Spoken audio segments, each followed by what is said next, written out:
Chapter 346. Lu Chan called Sister Li because he wanted to sign a few potential newcomers through Sister Li's agency. The differences in the contracts of Feng Hui, Zhang Liwei, Hu Yang, and others made him realize that if he wanted to make a name for himself in the film and television industry, he really needed a group of reliable people, a team that could fight at his beck and call. If Zhang Liwei and others signed with Lu Chen's studio, then all the problems would be solved. There was no need to talk about any contract at all because there was already a contract. But for the current Lu Chen studio, it was not good to expand too much at once. Food had to be eaten one bite at a time, and the road had to be taken one step at a time. If the pace was too fast, it was easy to pull the egg, and that would not be good. Fortunately, the entertainment industry was now developed, and there were many ways to solve problems. The way Lu Chen thought of was to sign people together with Sister Li's agency, and the rights and interests of the contract would be shared. The latter would be responsible for the daily affairs of the agency, and the studio would deploy people at any time if needed. There were many precedents in the circle to follow, and it was very suitable for the current situation of the studio. Sister Li had been working in the entertainment agency for many years, and she had no lack of resources and experience. The cooperation with her Rainbow agency was definitely a strong alliance. The most important thing was that the relationship between the two sides was very good, and Sister Li also served as the chairman of the Chenfei Charity Foundation. In fact, if he really wanted to poach people with the current fame of Lu Chan and the success of Blue, it was very easy to poach people from other entertainment agencies. There were many new artists who were willing to climb the high branch. In fact, during this period of time, many people came over to recommend themselves, but Lu Chan was not very satisfied with these artists. Secondly, he had no intention of poaching other people's talent. He wanted to find out the right person himself. After understanding Lu Chen's idea, Sister Li absolutely raised her hands in agreement. That's no problem at all. We can cooperate in any way. We are all good friends. She had always been forthright and generous, and it didn't matter if she suffered a little loss for her friends. How could Lu Chan let her suffer a loss? I believe in Sister Li. Big Sister Li might seem careless, but she's actually a meticulous person. She asked with concern. Xiao Lu, is there a problem for you to suddenly call me? Lu Chan didn't hide it from her and briefly told her about Feng Hui signing the contract. After Sister Li heard this, she said, actually, it's normal for her to have such a request. It's not strange for her agent to have such thoughts. However, I can be sure that she will regret giving up on your new drama. As for the director of the TV series, I know dozens of them. I'm sure I can find you one that you'll be satisfied with. There are also newcomers. There are a few good young talents in the Chinese Opera and Beijing Film Academy. Why don't I go with you? Lu Chan couldn't help but be tempted. The Chinese Opera Academy referred to the Chinese Drama Academy. The Beijing Film Academy referred to the Beijing Film and Television Academy, and the Chinese Media Academy referred to the Chinese Media Academy. They were the three well-known film and television talent training bases in the capital area. Over the years, a large number of well-known directors and actors had emerged, and there was no lack of world-renowned international stars, especially the Chinese Opera Academy. Every time it held an alumni meeting or school anniversary meeting, the number of stars who came to support it was comparable to that of a film festival. It had a great influence in Asia. Many film and television companies also like to look for new talents in the Chinese Opera Academy and Beijing Film Academy. The students in the academy were all carefully selected and had systematic professional training. The most important thing was that the pay was very low. It was much more reliable to pick people from the Chinese Opera Academy and Beijing Film Academy than to poach people from others, and there was no need to quarrel. He agreed without hesitation. Sister Li had contacts in the three major academies. She had gone to the Chinese Opera Academy to pick people more than once, so she made an appointment with Lu Chan. Lu Chan had just put down the phone when someone knocked on the door of the room. He said, "Please come in." The door was pushed open, and a girl with a gift bag stood in front of the door and greeted, "Brother Lu Chan." Lu Chan was surprised. "Xiaochu, why are you here? Come in and sit down." This lovely girl in a white floral dress was Mu Xiaochu, a member of the popular girl group MSN. Mu Xiaochu came over, put the gift bag on the table and said, "We were performing in another city a few days ago, so we couldn't catch up with Brother Lu Chen's housewarming. This gift is a little token of my appreciation.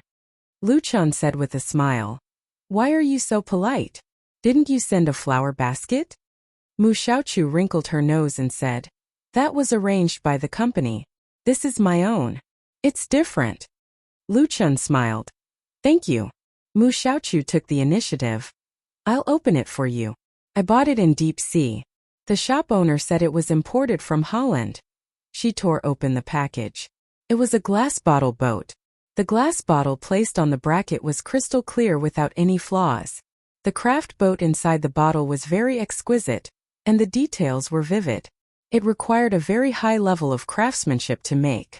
Not to mention the value, the glass bottle boat also meant to bless smooth sailing. Mu Xiaochu obviously took a lot of thought to choose this gift.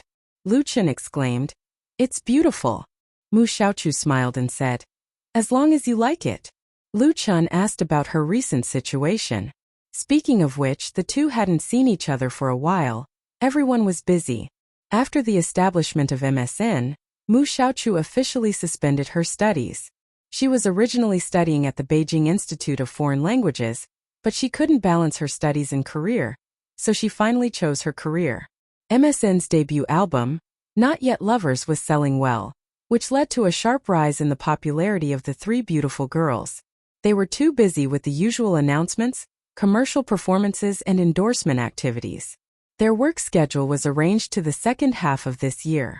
At present, there were more than 20 girl groups in China. Although MSN could not be compared with several veteran girl groups, the momentum of catching up was obvious. Flying Stone Records intended to cultivate MSN into one of the leading female stars. As a result, the pressure on Mu Xiaochu's work and life was great. She just returned to Beijing yesterday. Today, she finally took the time to come here to deliver the gift, and it was because of the close distance. Her mother was distressed that she had lost a few pounds. Mu Xiaochu talked a lot, and Luchan listened a lot. He felt like his sister was chatting with him, talking about those happy and unhappy things, as well as the words in her heart. It was very relaxing and warm. After chatting for almost an hour, it wasn't until the people in the studio asked Luchan to sign that Mu Xiaochu woke up. Oh, it's over 10 o'clock. I have to go back. Brother Luchan, you're busy. Goodbye. She ran away as fast as a frightened rabbit. Luchan shook his head with a smile and moved the glass bottle placed on the table to the display shelf of the bookcase. Chapter 347. Monday, April 25th, sunny. At 7:45 in the morning, Meng Jianqing stood in front of the subway station, waiting to go to work with the surrounding office workers to start a busy new week. Beijing was very big, but there were more people. During the morning and evening rush hours, there were a lot of people commuting through the subway. The carriages were often packed like sardines. This was one of the characteristics of Beijing. Meng Jianqing had long been used to this kind of life. 7 years ago, he graduated from college and chose to stay in Beijing. He was lucky enough to find a job in a foreign company with a good salary and benefits. 3 years ago, he took out the money he had worked hard to save, and with the support of his parents, he took out a loan to buy a 2-bedroom apartment near the subway station on the 5th Ring Road. He finally settled down in Beijing. He was almost 30 years old. Meng Jianqing, or more accurately, his parents' wish was for him to quickly marry a wife, start a family, and have children to continue the family line. Meng Jianqing also wanted to, but most of the girls in Beijing were very practical. He only had a small house with a loan. Obviously, it was not enough to find a partner who could satisfy him. In this regard, Meng Jianqing was still very open-minded. He believed that as long as the fate was right, the ideal partner would naturally appear. If the fate was not enough, there would not be a good result if he forced himself to pursue it. So during his break, Meng Jianqing often invited 3 or 5 friends to ride in the wild. In fact, he had always had a dream. It was to spend 2 years or even longer to travel the mountains and rivers of his motherland and enjoy the magnificent scenery of the north and south of the country. It would not be a waste of his time in this world. However, reality suppressed his dream and suppressed Meng Jianqing's artistic and turbulent heart. Standing in the crowded crowd, his eyes unexpectedly fell on the LCD screen hanging on the pillar next to him. This kind of 19-inch multimedia LCD screen was very common in the subway station. In addition to the content of subway safety knowledge and life knowledge, It was basically advertising. It was an important channel for the subway company to generate revenue. There were still 2 minutes before the next subway arrived. Meng Jianqing was too lazy to take out his phone. He was bored and looked at the advertisements. A shampoo commercial had just finished playing on the multimedia screen. Meng Jianqing scoffed at the model's long black hair, which was so bright that it could blind one's eyes. It was all F***king routine. No matter how they were photographed, it was as if those advertising designers had all graduated from the same school. There was no creativity or sincerity at all. Then the screen suddenly went black, and the sound coming from the speaker went silent. The next moment, a new scene quietly appeared. Blue sky, white clouds, a vast and boundless green grassland, and a long road that led to the horizon. The music accompaniment sounded, and the voices of the people around him were transmitted into Meng Jianqing's ears. Wandering on the road, are you going via? Fragile and prideful, that was once me. Accompanied by the song, a white touring car appeared in the advertisement. The camera in the air followed the car closely, and the background changed from grassland to snowy mountains, Gobi Desert, coast. I've crossed mountains and oceans, and I've passed through mountains and oceans. Everything I once had was gone in the blink of an eye. I was once disappointed and lost all my direction, until I saw that ordinary was the only answer. There were lyrics at the bottom of the screen. Meng Jianqing was sure that this was the first time he had seen this obvious car commercial, and it was also the first time he had heard this song. On this bustling subway platform, he suddenly felt that somewhere in his heart, a deep emotion had been touched. He stared at the screen in a daze. His heart seemed to have followed this touring car to the ends of the world, to the desert grassland, unfettered in pursuit of the wind, and the freedom of his dreams. However, something broke out of the soil in his heart, germinating and growing. The commercial was very long, and the aerial shot of the scenery was extremely beautiful. The music and song perfectly blended together with the theme. It was not the kind of crude and rude promotion that used strong stimulation to attract attention. Instead, it was like a spring breeze, silently affecting people's senses. Meng Jianqing stared at the screen in a daze.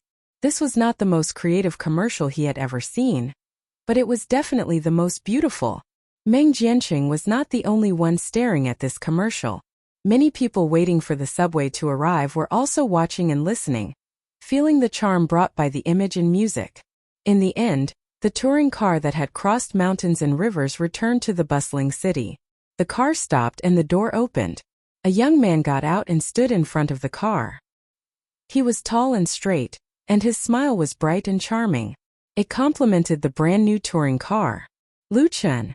Meng Jianqing recognized the character in the commercial at a glance. He was also a fan of pop music. He knew that the newly rising musical talent in the music industry had not only listened to Lu Chen's songs, but also bought Lu Chen's original CD. Meng Jianqing liked Lu Chen's folk songs very much. He listened to the album, You Who Sat Next to Me, many times. No wonder he felt familiar when he heard this commercial song just now. It was indeed a unique style. The picture turned black again, and the 4 handwritten words "The Ordinary Road" appeared on it, followed by the logo of Zhonghua Automobile and the model logo of R100, as well as the words "Grand Launch on April 23rd. This commercial was really good. Meng Jianqing's profession intersected with the advertising industry, so his appreciation of advertising works was still a little stronger than ordinary people. In his opinion, whether it was the creative concept, the shooting, or the soundtrack song, this advertisement was first class. A good commercial doesn't need to yell at the audience. The kind of commercial that can't wait to open other people's skulls and instill the advertising intention into the brain will only make people feel disgusted. A good advertisement should be silent and moisturizing.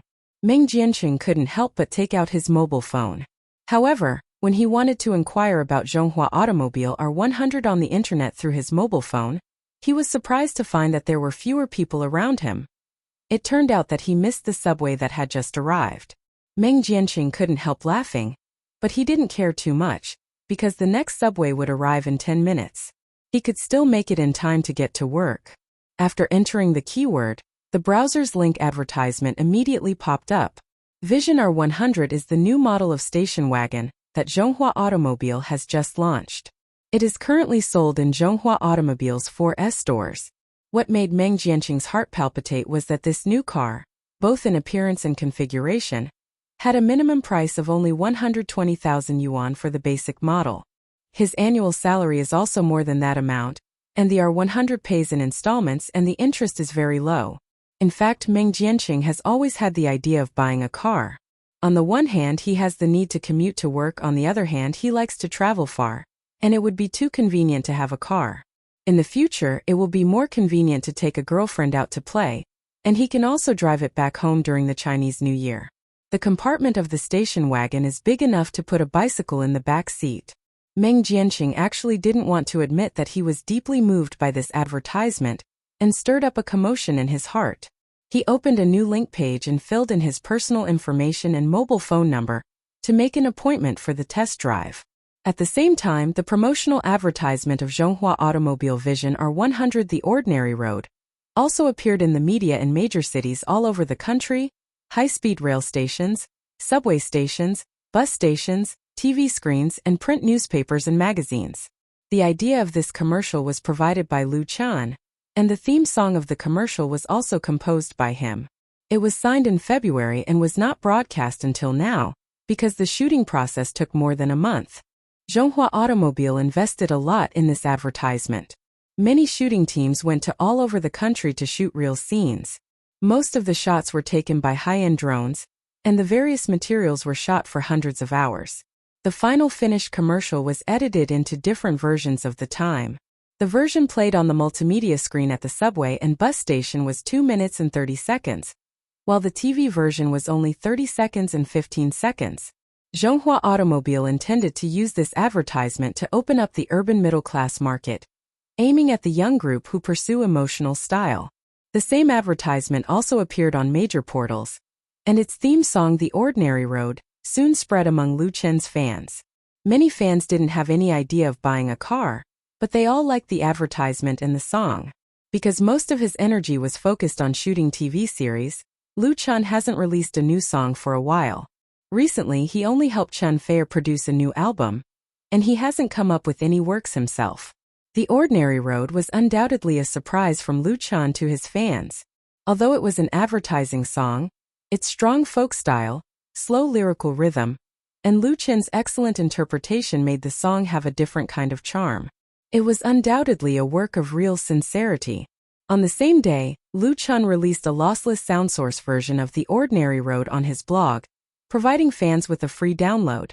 The downloads exceeded 100,000 in 2 hours. At the same time, Chen Feier's new album Woman Flower continued to advance in QQ Music and crowdfunding. The total sales volume of the album successfully exceeded 1 million, creating a record for the fastest sales volume of a domestic pop music album to exceed 1 million in the past decade. But Chen Feier was obviously not satisfied with this. She didn't rush to hold a celebration party, but continued to tour major cities all over the country, trying to push the sales of the album to a point where people could look up to her. In fact, her current achievements were enough to make people look up to her. Even those with prejudices had to admit that with this album Woman Flower, Chen Feier's transformation was very successful. In the future, her name Queen of Sweet Song could be changed to Queen of Love Song. As the most important contributor to the sales of Chen Feier's new album, Lu Chen's name has a deeper and wider influence in the pop music world. Chapter 348. The day before the commercial for The Ordinary Road appeared on all major media outlets. At 8 p.m. on April 24th, the Chinese music charts rankings for the last week of April were announced on time. 7 songs from Chen Feier's new album were on the list at the same time, including Woman Flower, Your Eyes, Crossing the Sea to See You, Hello Tomorrow, Meeting, and Sea of People written by Lu Chen. Among them, the album's title song, Woman Flower, directly reached the top of the chart, and another well-received song, Crossing the Sea to See You, ranked third. The Woman Flower album sold millions of copies in just over a week. It was very normal for the works in the album to be on the original music chart, but the title song had just come out, and it still caused a lot of shock in the industry. It could be foreseen that it was only a matter of time before all 10 songs of her album appeared on the original music chart. In addition to the title song, the rankings of the other works still had room for further improvement. The heavenly queen of love songs was about to become the heavenly queen of rankings again. This forced people in the industry to reevaluate the man behind the heavenly queen Lu Chen's power. Lu Chen's first album, You Who Sat Next to Me, once had the glory of having all his works on the chart at the same time. The songs he wrote for the Bionics, MSN and others were also all on the chart, and occupying the top of the chart was a common occurrence. Now with the addition of Chun Fei-er's new album, this kind of talent and strength really made people jealous. As a result, there was a voice in the circle, calling for changes to the rules of the original music chart. The core of the change was to limit the occurrence of dominating the charts. The same album could only have a maximum of 3 works on the chart at the same time. The 3 works with the best data would give other original singers enough space. In fact, this was not the first time such a call had been heard. Lu Chun and Chun Fei-er were not the first singers to have all their albums on the charts. In the past, there had been new albums by big names in the music industry that had achieved the same success. It was just that in recent years the strength of domestic originals was weak. There were quite a few songs from the same album that charted on the charts, but there had never been a complete album that charted on the charts.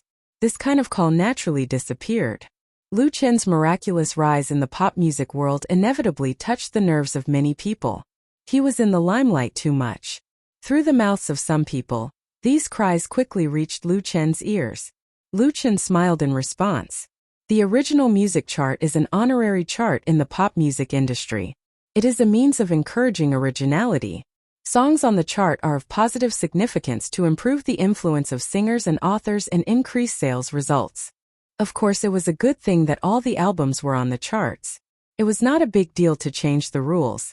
The original music chart was very important, but it was not as important as people thought. His current status in the music industry did not need to be reflected through the charts. The fans' approval was the most important. Therefore, if someone wanted to change the rules, whether it was deliberately targeting him or not, he didn't care. At most, he would just write 3 songs for other people's albums in the future. As the saying goes, the rarer something is, the greater its value. It may not be appropriate to put too many good songs on an album. However, while Lu Chen's attitude was indifferent, some people were very angry. They must be jealous. Chun Fei-er said on the phone to Lu Chen, "Some people can't bear to see others do well, so they always want to make some trouble." She didn't say who it was, but there were many disputes when people were popular, especially in the entertainment industry. There were always some people who felt uncomfortable when they saw others' success. Even if they couldn't directly intervene, it was good to play some tricks to disgust people. For example, the rumor released in the circle this time seemed to be directed at Chun Fei-er, but in fact it was directed at Lu Chen. Chun Fei-er was filled with indignation. Whether you can get on the chart depends on your ability. What's the point of changing the rules? Lu Chen comforted her. Don't worry about others. It's enough for us to do our own thing. There were many things in the entertainment industry that couldn't be taken seriously. Otherwise, you would only get yourself involved.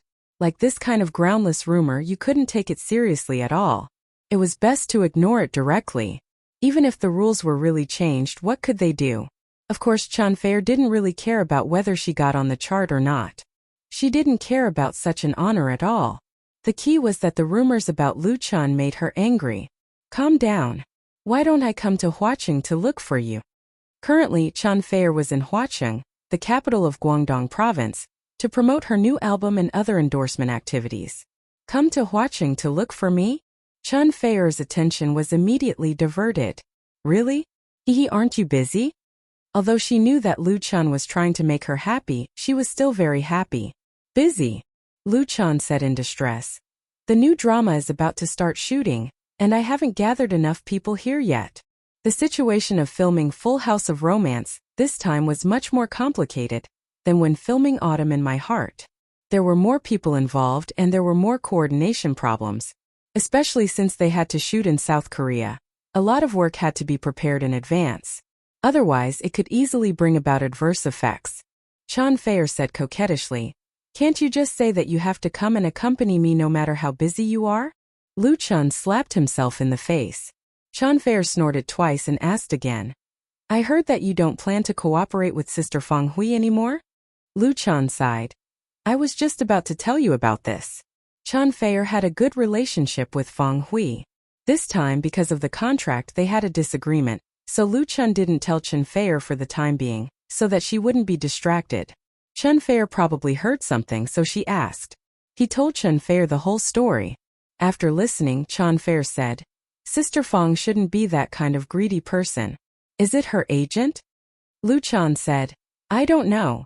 Although he deduced that this matter was most likely caused by Fang Hui's agent, he didn't directly call Fang Hui to ask the truth. It was not appropriate, and it was not appropriate for him to ask Lu Shi. Because if Fang Hui really had her own ideas and asked her about it, they wouldn't even be friends.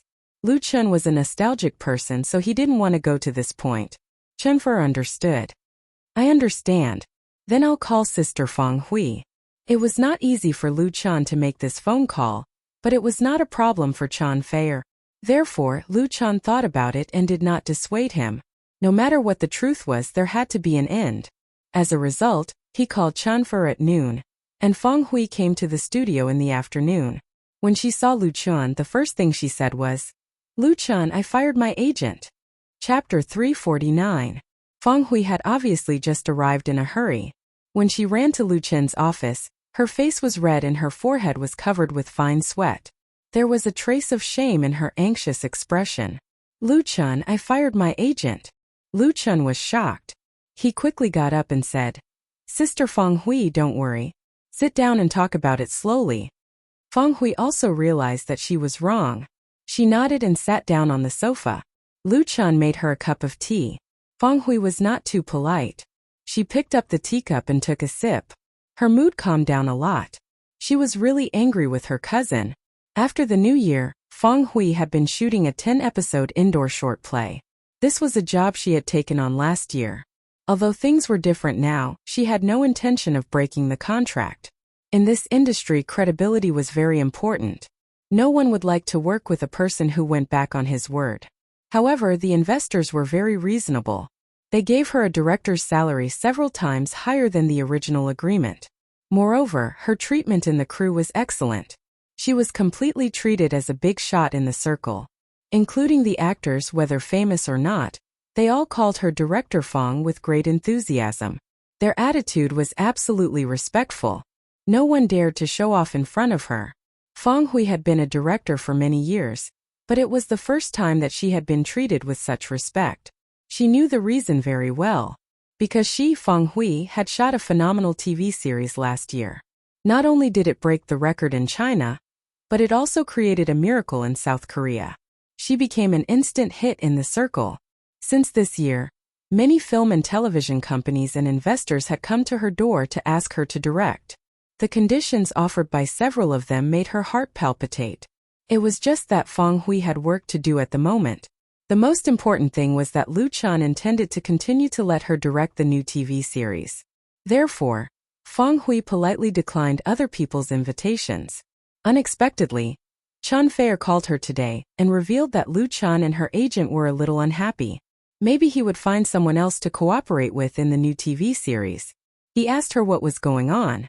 Fang Hui was dumbfounded. Of course, she knew that her agent was talking to Lu Chun's studio about the contract for the new TV series. After all, it was a matter of interests. It was better for the agent to come forward. They didn't need to be embarrassed about the salary.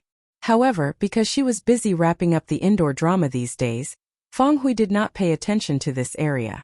Anyway, Lu Chen's new drama would not be released immediately, but she never expected such a result. Fang Hui immediately called her agent, who was also her cousin Fang Jun, over to ask about it. Under her interrogation, Fang Jun had no choice but to reveal the truth. It turned out that he had added many clauses in the new contract without authorization in order to fight for the greatest benefits for Fang Hui.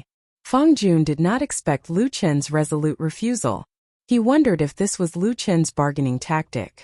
He was ready to compete with Lu Chun in patience. In short, he could not let Lu Chun take advantage of him. In Fang Jun's opinion, even if she did not continue to cooperate with Lu Chun, Fang Hui could cooperate with others. Those investors who came to her were all willing to spend a lot of money. They were much more sincere than Lu Chun. He was also thinking for Fang Hui's sake. After Fang Hui heard this, she wanted to slap him on the face on the spot. What was short-sightedness? Just look at this cousin of hers and you'd know. He was a complete idiot. With Lu Chen's character, he would not mistreat the people who followed him. The primary reason why he asked Feng Hui to continue shooting the new TV series must be because of old friendships. After all, the cooperation between the two sides was very pleasant.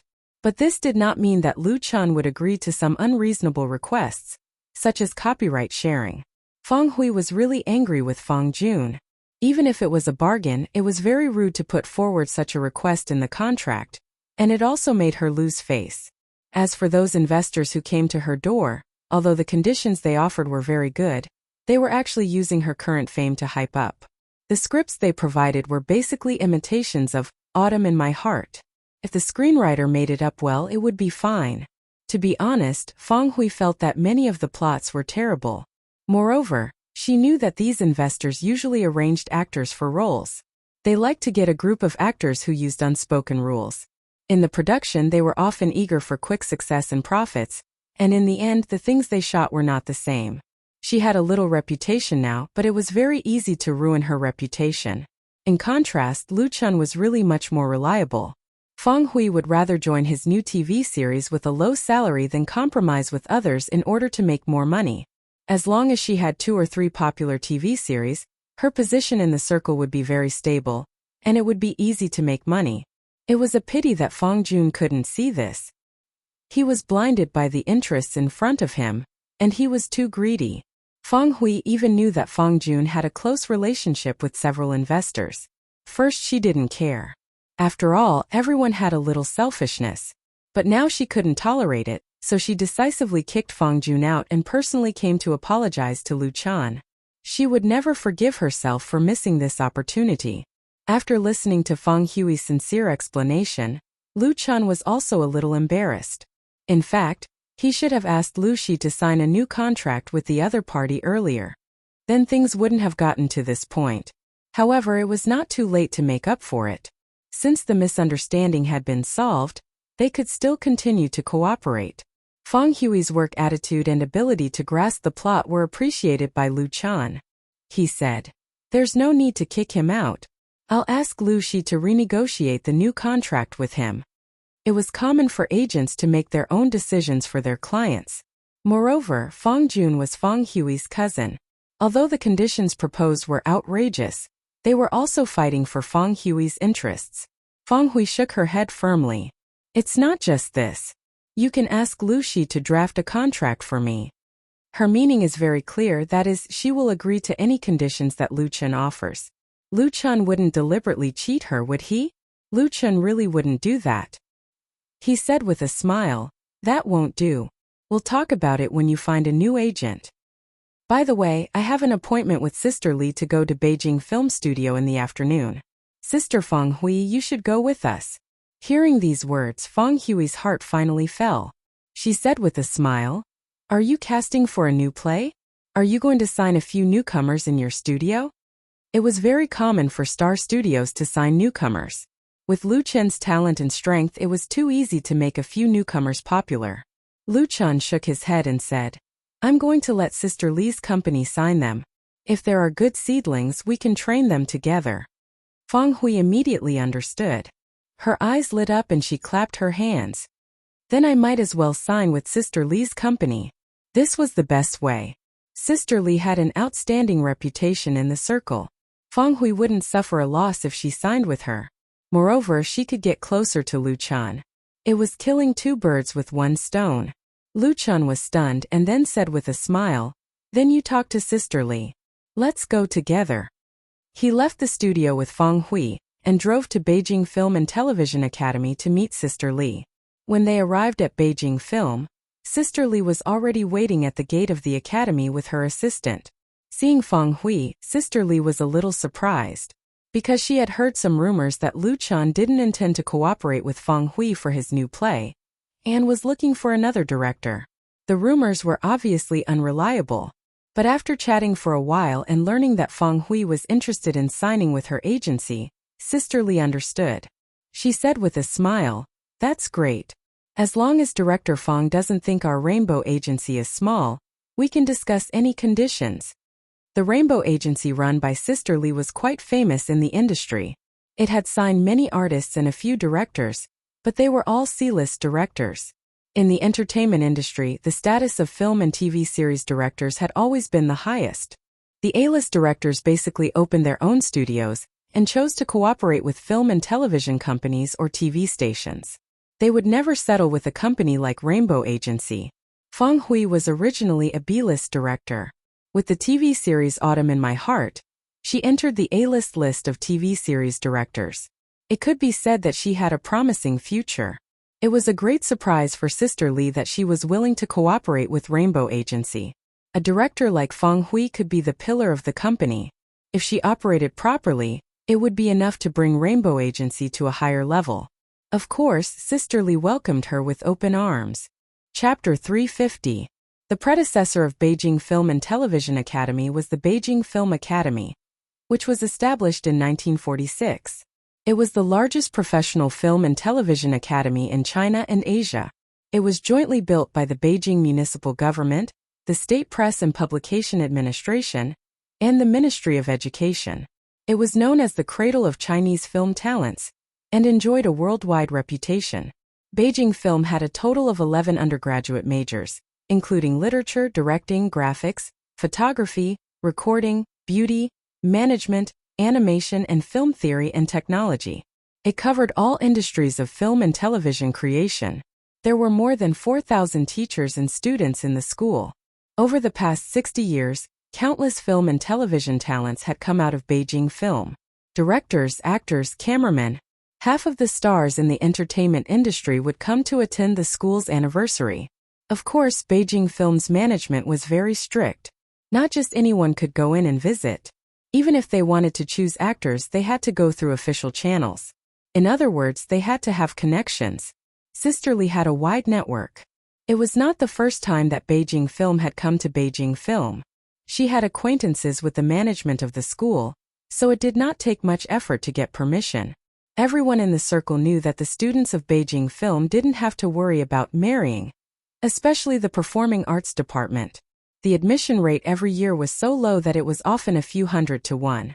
It was really 1 in 100 or even 1,000. Talent was rare. There were naturally many entertainment agents and film companies eyeing Beijing Film. However, Beijing Film's threshold was also very high. Even if a small company or unit had connections, students in the acting department might not care. Of course, many people would be interested in Lu Chen's personal selection. In fact, the school also encouraged students to enter the circle early. What they learned in practical work was often better than academic theory. The person in charge of receiving Lu Chen and others was Teacher Chen of the Academic Affairs Office of Beijing Film. He was in his 30s and still very young. He recognized Lu Chen at a glance and also knew Fang Hui. Leading Lu Chen and others into the school gate, Teacher Chen asked with a smile, "Teacher Lu, are you going to choose a role for the new play? You don't lack people for your project, do you? The previous one sold so well." Teacher Chen was a local of Beijing. He was well-informed and talkative. They got familiar with each other after a few words. Lu Chen smiled and said, "Just call me Lu Chen. I don't dare to be a teacher here. It's mainly because there are a few characters that I haven't found suitable candidates for, so I came here to take a look." After he announced his plans to shoot a new drama on his blog, many entertainment agencies came to him, and many people recommended him. Apart from some of the roles that had been confirmed, there were still a few main roles that were left unfilled. The investment for this new drama had increased by several times. Lu Chen was doing it with the attitude of striving for perfection. Therefore, when it came to the choice of characters, he would not make do casually, nor would he lower his requirements for the sake of doing favors. The actors had to match the image of the characters in the story. This was the most basic requirement. Nowadays, many domestic dramas, especially IP adaptations, often had this problem.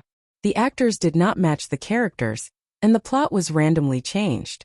After it was filmed, the audience would scold them half to death. Lu Chen had already thought about it. If he couldn't find a suitable one in Beijing Film, then he would go to Beijing Opera and China Media. If he couldn't find an ideal candidate, then he might as well do an audition. Teacher Chen said with a smile, "Our Beijing Film is full of talents. I promise you won't be disappointed." He took Lu Chan and the others to the small auditorium of Beijing Film. There were 2 auditoriums in Beijing Film. The large auditorium was used for meetings and cultural performances, while the small auditorium doubled as a performance classroom. A part of the performance classes of all classes in the performance department were held here. In the history of Beijing Film, many directors picked their favorite students in the small auditorium, and then led the latter to embark on a dazzling career. When Lu Chan and the others came over, there were 4 or 5 male and female students performing on the stage of the small auditorium, and there were 30 or 40 people sitting in the auditorium, which could accommodate 100 or 200 people including students and teachers. Among them, a teacher sitting in the front row was still holding a microphone in his hand. Obviously, he was giving on-site guidance. "Let's sit here." Under the guidance of Teacher Chan, Lu Chan and the others sat down together in the 3rd row on the right side of the auditorium. Teacher Chan introduced to Lu Chan, "This is a class for the 15th grade performance department." The performance department of Beijing Film usually had a class of 1 grade, and a class only recruited about 30 or 40 people. The real elites of the elites would be very popular after graduation, and their starting point was naturally higher than that of other artists. But then again, there might be a lot of great people graduating from this class, or they might all be lost in the crowd.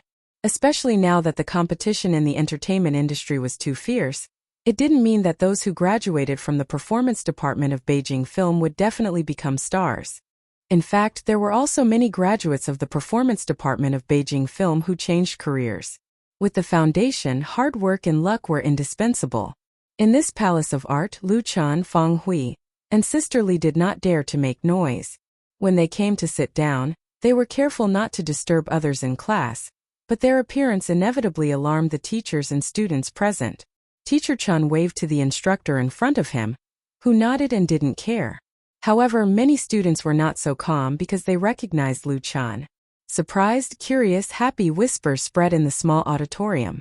Lu Chan's attention, however, was all on the stage. There were 3 men and 2 women on the stage, and they were performing a play. If you only looked at the appearance, the men were handsome and the women were beautiful. Each had its own characteristics, and there was basically nothing to be picky about. It was widely recognized that there were many handsome men and beautiful women in Beijing Film.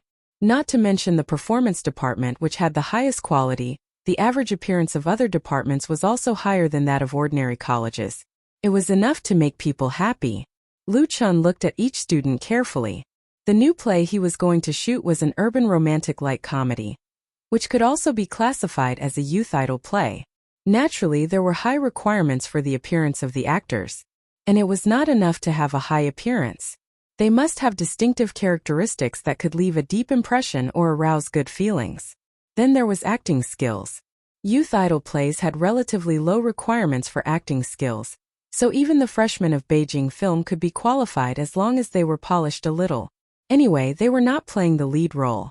The discussion of the students and the serious gaze of Lu Chan and others obviously brought a lot of pressure to the young performers on the stage, and there were more mistakes. They undoubtedly realized that the opportunity had come, but their experience was not enough to deal with such a situation skillfully and freely, so the instructor present had to stand up and stop their performance. Several students walked off the stage with frustrated expressions.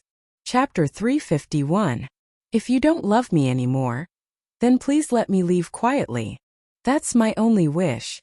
On the stage of the small auditorium, a young man and a woman were acting out a love story. Helplessness, bitterness, pain, and sadness were changing on their faces, which touched the audience's heartstrings.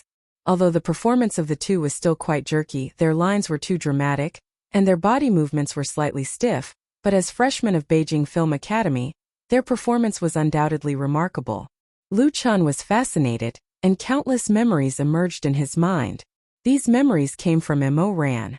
In Lu Chan's memory, Mo Ran also had such a youth, but on the stage, Mo Ran always played a supporting role, and then silently watched the girl who had a crush on him and the most handsome boy in the class pretend to be real.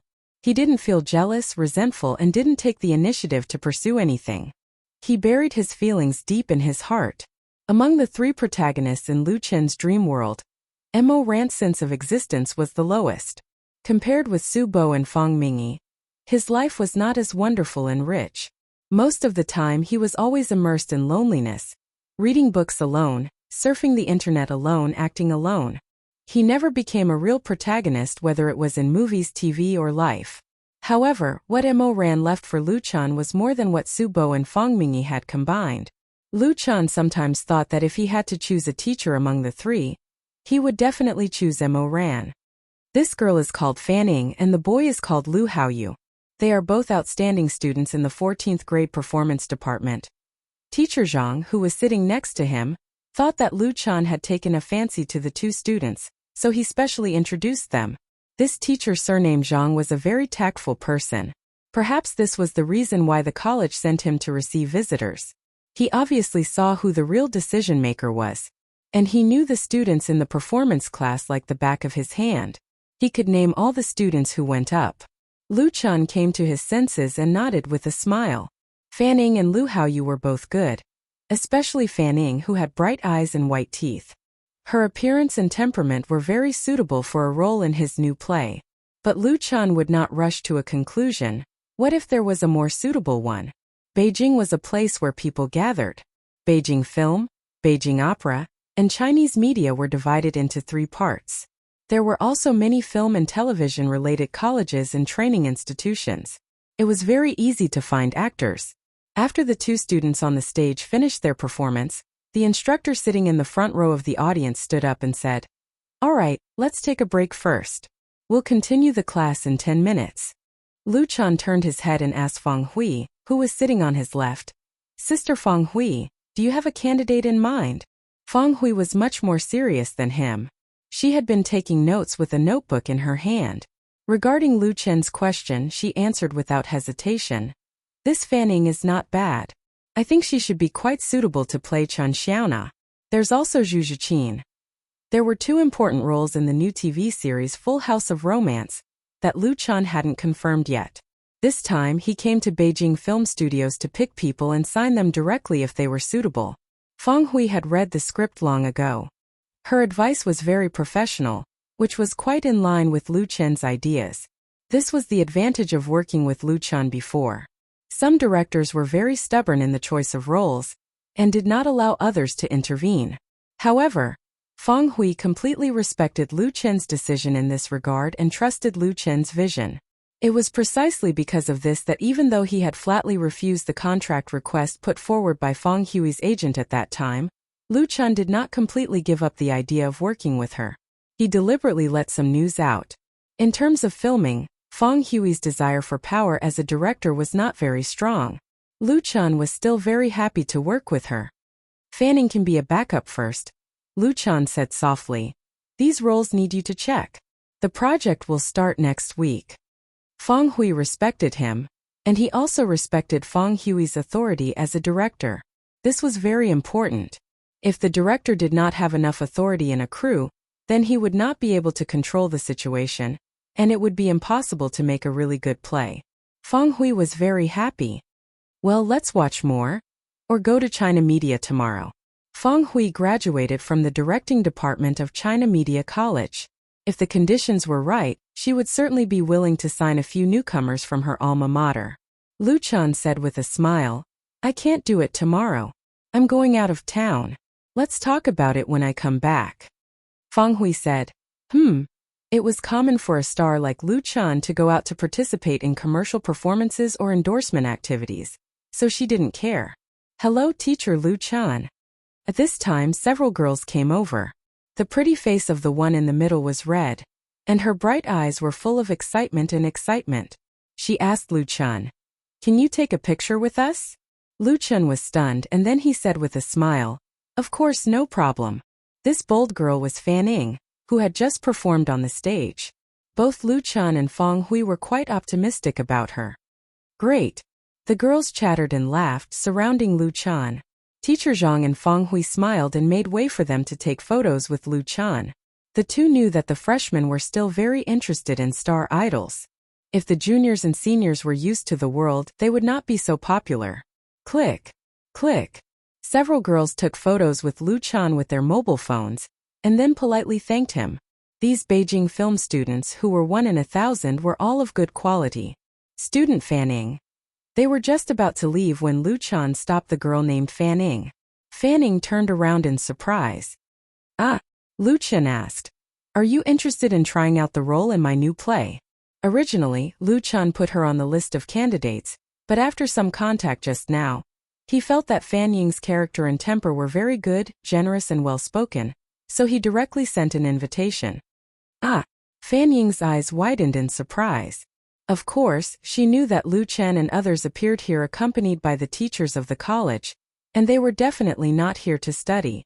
It was very common for directors and producers in the circle to come to Beijing Film Academy to select actors, but generally speaking they would choose among the juniors and seniors because compared with freshmen the seniors had more acting experience, and they had enough time outside of studying. Fanning knew Lu Chen, listened to his songs and watched Autumn in My Heart. She was half a fan, so she asked her classmates to take a photo with him. But she never thought that Lu Chen would send her an invitation to audition. This was Lu Chen, who created and starred in Autumn in My Heart. Everyone present knew very well how popular this TV series was. His new play was bound to be a hit this year. Fanning suddenly felt as if she had been hit by a pie falling from the sky, and her whole body was dizzy. And the girls around all cast envious and even jealous eyes. Little Ying was going to be popular. The small auditorium became very quiet, and many other students of the performance class heard it. Although they knew that such things were not uncommon in Beijing film, it still felt very unreal when it happened in front of them. After being stunned for a moment, Fanning finally reacted and said hesitantly, Can I really do it? Lu Chen said with a smile, You'll know after the audition. Sister Li? He nodded to Sister Li, who understood and stood up. She handed Fanning her business card and said, Contact me tomorrow. Fanning took the business card in a daze and said subconsciously, Thank you.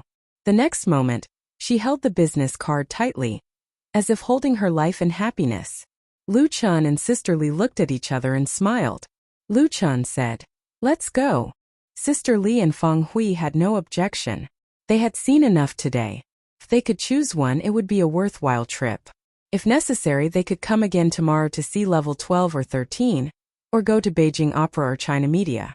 After Teacher Zhang left the small auditorium with Lu Chen and the others, several girls immediately surrounded Fanning. Little Ying, you're going to be famous. Yes, don't forget us sisters when you become famous in the future. Lu Chen's new play, I don't know what kind of theme it will be. Ying, what role do you think you will play? Female lead. Impossible, that's Chen Feier's role. I'll treat you tonight. Fanning was dizzy from their chatter and said weakly, I don't know if I can pass. But she knew very well that this was a once-in-a-lifetime opportunity for her. Chapter 352. Shanghai Micard Culture and Arts Center. Located in the Dongpu New District, Micard was a very famous art venue in Shanghai. Its unique scallop shape and silver-white exterior was undoubtedly a beautiful scenery line on the bank of the Huangpu River. The venue was not very large, barely able to accommodate 1,500 spectators, but the facilities inside were extremely advanced. The lights, background screens, and surround sound were all the latest generation of high-tech products. And the most famous was the T-shaped Milky Way stage in the venue. The floor was inlaid with more than 1 million Swarovski crystals, and the light and shadow effect was extremely dazzling. Therefore, many big brand promotions, celebrity performances, and model shows were held in Micard, in pursuit of the live effect. Just after 7 p.m., the 1,500 seats in the Micard Center were full, and the scene was boiling. Many young men and women in the audience were holding rose-red glow sticks and fluorescent cards in their hands. The entire center of Micard turned into a rose-red sea. Tonight Chen Feier's Shanghai fan meeting was held here. All the audience were her fans, and rose-red was Chen Feier's support color. Chen Feier. Chen Feier. Although there was still half an hour before the official start of the fan meeting, many fans could not help but shout her name at the top of their lungs, resonating with more people. This sound wave impacted back and forth in the hall, and also reached the ears of Chen Feier in the makeup room backstage. Chen Feier had just finished the final makeup with the help of the makeup artist. She never liked heavy makeup, but even light makeup was very particular. To achieve the best effect on the camera, it often took a lot of time. Looking left and right in the mirror, Chen Feier was very satisfied. Hearing the noise from outside, she did not feel excited or proud. Instead, she sighed faintly. Today was a very special day. Today was her 29th birthday. In the morning, she talked to Lu Chan on the phone and did not mention anything. Lu Chan probably forgot and did not let her hear the happy birthday. This made Chun Fei in a bad mood today. Her relationship with Lu Chan had always put a lot of pressure on her, mainly because of their age. Although sibling relationships were common nowadays, and fans were basically giving their blessings to their relationship, there were always some rumors in the industry. There were all kinds of rumors, and there were also rumors that were not optimistic about the long-term relationship between the two. Chun Fei had confidence in Lu Chan. It was just that the two of them had broken through the final barrier of their relationship, which made her feel a little anxious. Things that were already in her hands were often not treasured too much. Therefore, Chun Fei hoped that Lu Chan would treat her better, especially today. However, she didn't want to tell Lu Chan directly that it was her birthday.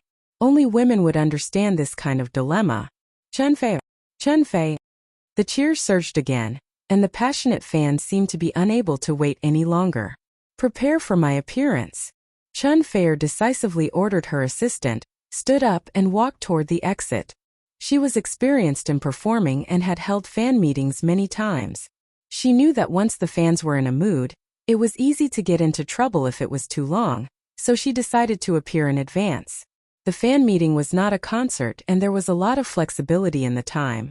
She immediately entered the state of work, dispelling the depression in her heart without a trace, and used her best state to face the fans in Shanghai. Starting from April 20th, Chun Fei left Beijing for a national tour to promote her new album. As of today, April 29th, she had visited 6 stops: Haijin, Jinling, Shacheng, Shanghai, Huaqing, and Hangzhou. Huhai was the 7th and final stop. Shanghai had a population that exceeded that of Beijing. It was worthy of being the largest city in China, with great market potential. Chun Fei had many fans in this city, so the fan meeting naturally had to be extraordinarily grand. The fan meeting in the evening cost more than 1 million yuan. A professional performance company was hired to organize it, and the fans who came to the scene were selected through a computer. Not only were they free of charge, but there was also a lucky draw.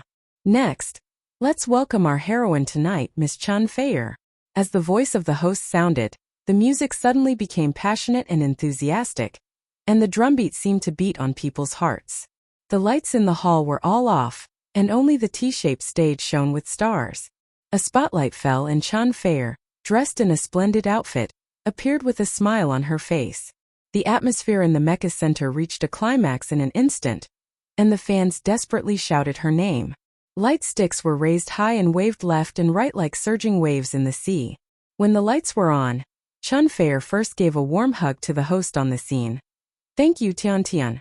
This host was Chun Fei's good friend in the circle, Tian Tian. Originally, she was going to help Chun Fei host the fan meeting in Hangzhou. Unfortunately, the TV station sent her to the location, so it was pushed to Shanghai. Hello everyone. Hello friends in Shanghai.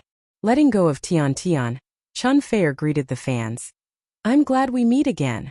The cheers of the live audience almost overturned the dome in the center of Mikard. For such a scene, Chun Fei was able to control it. She first talked about her new album with the fans, talked about the ups and downs of the production process, and also told a small joke. After the fans' emotions calmed down, she began to sing officially. The fan meeting was different from the concert. She didn't need to sing many songs, but she also had to meet the expectations of the fans. The first song Chun Fei chose for herself was from her new album, Woman Flower. The name of the song was Hello Tomorrow. Looking at yesterday, we've gone far, waiting in the center of Fate Square, that blurry shoulder. The more we run, the smaller we become. The companions who once walked side by side after toasting and blessing, they all separated just that night. I've kept it deeply in my heart. When I grow up, I can only run. How afraid I am of falling in the dark. Hello tomorrow with tears in my eyes. The more beautiful it is, the more afraid I am to get it. Every time I cry, I run with a smile. While losing, I search how small the voice of Hello Tomorrow is. But it reminds me what is courage. Oh, this song Hello Tomorrow was sung by Chun Fei for the fans present, and also for herself, on her 29th birthday. Note: Hello Tomorrow lyricist Wang Haitao / composer, Milk Coffee. Chapter 353. When I walk in the opposite direction, finding courage in the corner of the stairs, shaking my shoulders and crying, asking where I am, partners who used to walk side by side, understanding my grievances in silence. Time always lies, I have never lost those shoulders. Oh. Chun Fair held the microphone and stood on the star-studded T-shaped stage. A faint blue light shone on her body. The refracted light seemed to cover her with a thin veil of mist. She was as beautiful as a fairy who fell into the world of mortals. Under the stage, thousands of fans were fascinated by the song. The melody of the song Hello Tomorrow was very beautiful. The melody was gentle and slightly sentimental. It sang the confusion and hesitation encountered in the process of growing up, as well as strong courage. In Chun Fair's new album, Hello Tomorrow was the only non-love song. It could be summed up as a work of inspirational and life insight, encouraging people, especially young people, to be full of hope and yearning for life. In addition to Woman Flower, Chun Fair's favorite was this, Hello Tomorrow.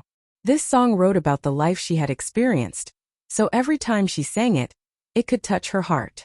From an ordinary singer to the present, only she knew how much hard work and effort she had put in. How many times she cried silently in a place where no one was around. How many times she clenched her teeth and worked hard. How many times she had given up at first, but in the end she persisted. Many people said that there was no clean person in the entertainment circle. Unless one had a heaven-defying background, it was impossible to not be stained with dirt. However, Chun Fair could proudly say that she could do what others could not, because she was brave enough, strong enough, and lucky enough. After growing up, I can only run. How scared I am falling in the dark. Hello Tomorrow, smile with tears in your eyes. Singing this line again, Chun Fair's eyes flashed with crystal tears. No matter how many setbacks and difficulties she had experienced, she always stood on the brilliant stage. She could use her voice to make countless people fall for her. To be able to encounter this song and sing it was her greatest fortune. Every time I cry, I run with a smile. As I lose, I search for you. Tomorrow, how small my voice is. The Mecca Center, which could accommodate 1,500 spectators, was quiet. All the fans held their breaths, widened their eyes, and listened attentively to Chun Fair singing. Her voice was like the sound of nature, like a clear stream that drilled into the ears and flowed into the heart, causing people to be unknowingly intoxicated. Chun Fair's voice was one of a kind. Coupled with her more than 10 years of singing skills, listening to her live performance was absolutely wonderful. Coupled with an outstanding work, it was simply a supreme enjoyment. But it reminds me of what courage is. After the song was finished, the sound lingered in the air, and the audience was silent. Only the glow sticks were still being waved rhythmically. Chun Fair raised her head and blinked. A tear fell on her eyelashes. A charming smile appeared on her face and she said softly, "How are you tomorrow? Give this to all my friends." At this time, the fans at the scene seemed to wake up from a dream and suddenly burst into warm applause. They really loved him to death. Chun Fair. The tsunami-like shouts rang out in the venue again, fully proving how popular Chun Fair was now. There was no one here to support her. Chun Fair reached out to wipe the tears from the corners of her eyes, and her smile became more and more brilliant and moving. She couldn't help but think that if Lu Chun was by her side at this time, sharing her joy, and sharing the enthusiastic cheers and applause of the fans, how great it would be, especially on a special day like today. Chun Fair. Several fans sitting in front of Chun Fair, who were very close to her, were so excited that they rushed over and wanted to have a closer contact with their idol. As a result, they were quickly stopped by the security staff at the scene, and in the end, they did not succeed. Thank you everyone. Chun Fair waved at the fans to calm their emotions. The host Tian Tian appeared at the right time, disguised as a reporter, to interview Chun Fair, and ask the questions that fans were most concerned about, such as the new album, the new play, and her boyfriend. Many of her questions were quite mischievous, and some were completely improvised, which almost made Chun Fair unable to cope with them, but the effect was excellent, and the fans liked it very much. Then Chun Fair sang 2 more songs, which brought the atmosphere of the scene to a new climax. So far, Chun Fair's new album Woman Flower was sold in QQ Music and crowdfunding online. Although the crowdfunding campaign has expired, the pre-sale of Xinhua Publishing House is still continuing. The total sales of the album has exceeded 1.3 million, and it is estimated that it will be no problem to reach 2 million in the end. 2 million sales, that was the achievement of Double Diamond record. In today's pop music world, it was definitely a dazzling achievement that could be looked up to by 99% of singers. And Chun Fair's ambition was not satisfied with Double Diamond. She also wanted to hit 3 Diamond for Diamond and even Crown. So in the last fan meeting and album promotion, she must do her best. Fans are sometimes very stupid and sometimes very sensitive. Only by treating them sincerely can they get the greatest recognition. Since Chun Fair's debut, she dared not say that she has done the best in treating her fans, but she is also recognized as outstanding in the circle. Talking and singing, the fan meeting was soon over halfway, and it was the interactive session. The host Tian Tian appeared again. She changed into a beautiful red dress, and the corners of the dress fluttered beautifully, which diverted a lot of attention.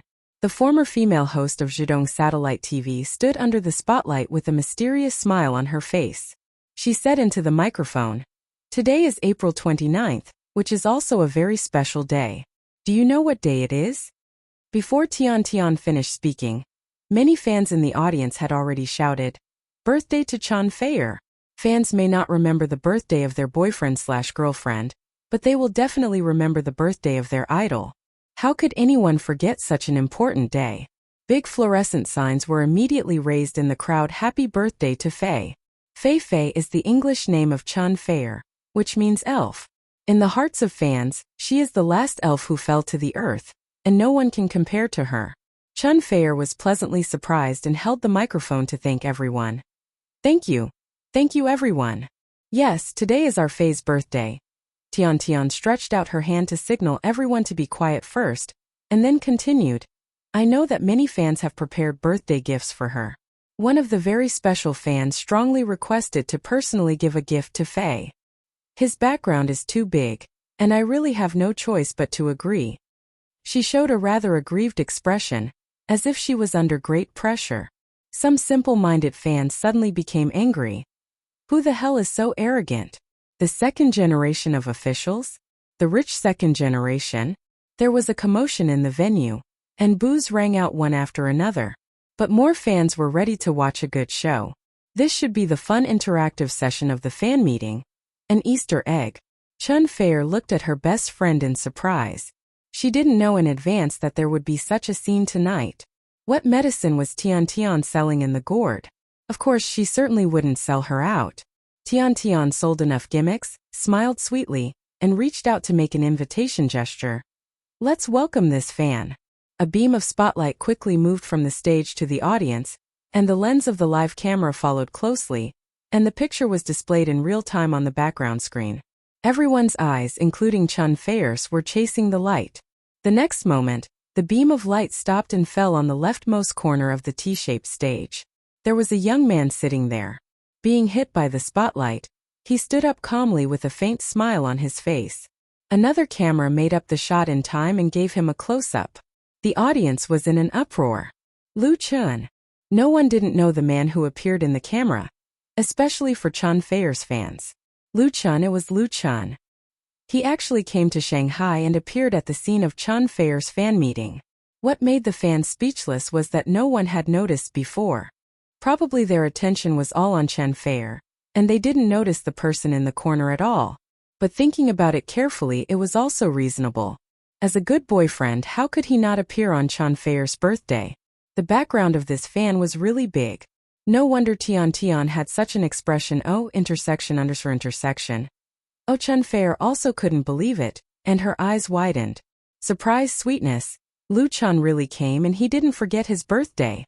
In fact, she should have guessed it just now, but Tian Tian's suspense was too good and misled her. Chun Fair couldn't help but glare at Tian Tian. Tian Tian pursed her lips and smiled, giving her a you-know look. Lu Chun contacted Tian Tian yesterday and knew that she would come to Shanghai to host Chun Fair's fan meeting, so he specially asked her to help arrange it and give Chun Fair a big surprise. To be honest, Tian Tian really envied her best friend. How lucky she was to have such a man. Tian Tian couldn't help but think of the scene when Lu Chan risked his life to save her in Hangzhou. At that time Tian Tian forbade herself from thinking about it anymore. Because tonight's protagonists were only Lu Chan and Chan Feier, it was enough for her to watch and bless them. Under the spotlight and the cheers of countless fans, Lu Chan first waved at everyone, and then quickly walked up the stairs in front of him to the stage. At this time the lights in the audience went out, and even the starlight on the catwalk became extremely dim. As if it was a signal, the fans all turned off the power of the light sticks and fluorescent signs. The entire center of Mecca was plunged into darkness, and the sound quickly subsided. Chapter 354. Happy birthday to you, happy birthday to you. Singing sounded in the darkness. First it was a male solo, then a chorus. Since the birth of this happy birthday song, it had been sung countless times. If the authors, Mildred and Patty, could earn 1 cent every time they sang it, the sisters would have become the richest people in the world. Every time this song was sung, it was always accompanied by warm blessings. On the T-shaped stage, Lu Chan pushed a big cake stacked into 3 layers towards Chan Feier slowly. The candles inserted in the cream swayed with orange light, reflecting his smiling face. Chan Feier stood in the center of the stage, biting her lip tightly. Her eyes were intertwined with Lu Chen's, and they were reluctant to part. At this moment, the little bit of doubt and sadness in her heart had disappeared without a trace. What was left was warmth, sweetness, joy, touching, and deep love. In her 29-year-old life, today's birthday was undoubtedly the most special. Lu Chan pushed the cake cart in front of her and said with a smile, "Miss Chan Feier, please make a wish." In the audience, all the fans were looking forward to it. Chan Feier nodded, then closed her eyes, put her hands together in front of her chest, and began to make a wish. After a while, she opened her eyes again. Lu Chan smiled and said, "You can blow out the candles." Chan Feier stretched out her hand to him, then to Tian Tian and said, "You guys blow it with me." Of course, Lu Chan and Tian Tian did not refuse her invitation, so the 3 of them held hands and blew out the candles together. Happy birthday! Cheers exploded in the center of Mecca, and all the fans lit up the glow sticks and fluorescent signs again. The lights in the venue were also lit up. At this time the staff brought plastic knives, and Chan Feier symbolically cut the cake. Although the 3-layer cake was very big, it was not enough for the 1,500 fans present. However, the organizers of the fan meeting were prepared. A large number of staff immediately distributed the small cakes that had been prepared in advance to the audience. 1 for each person, no one less. After eating the cake, Tian Tian smiled and said, "It's rare that our music genius Lu Chan is here today. Shall we invite him to sing a song?" All right. The fans naturally cheered loudly and clapped their hands loudly. All of them wished for the world to be in chaos. A piano was quickly wheeled into the middle of the stage, and a microphone was set up. Lu Chan came prepared. He calmly sat down in front of the piano and said into the microphone, "Today is Miss Chan Feier's birthday. This song is for you. I wish her happiness forever." As he spoke, Lu Chan gently looked at Chan Feier. "This song is called In My Voice." Chan Feier leaned against the piano, listening to him play and sing. Their gazes met, full of tenderness. This scene would torture countless single dogs to death. Lu Chan took a deep breath and gently pressed his fingers on the cold, smooth piano keys. The next moment he played the prelude. "Without any precaution, and without any scruples, you just appeared like this in my world, bringing me a surprise that I couldn't help myself. But you just happened to be like this, unknowingly disappearing quietly. There was no news from my world, the rest were just memories." Oh, words were the voice of the heart, and songs were about emotions. Lu Chan played and sang. His fingers danced on the black and white keys, passionate and affectionate. This song In My Voice is a work about love and gratitude. In terms of expressing love, there is a very sincere and simple confession. The lyrics of the whole song are simple and straightforward. Every sentence is an interpretation of love and a story. Love is unexpected, sweet, beautiful, unfathomable and uncontrollable, and unforgettable. When there is no precaution or worry, the appearance of love can always bring people great surprises. Even if it comes and goes, leaving only memories, it is still engraved in the heart and unforgettable. You exist deep in my mind, in my dreams, in my heart, in my song. You exist deep in my mind, in my dreams, in my heart, in my song. Oh.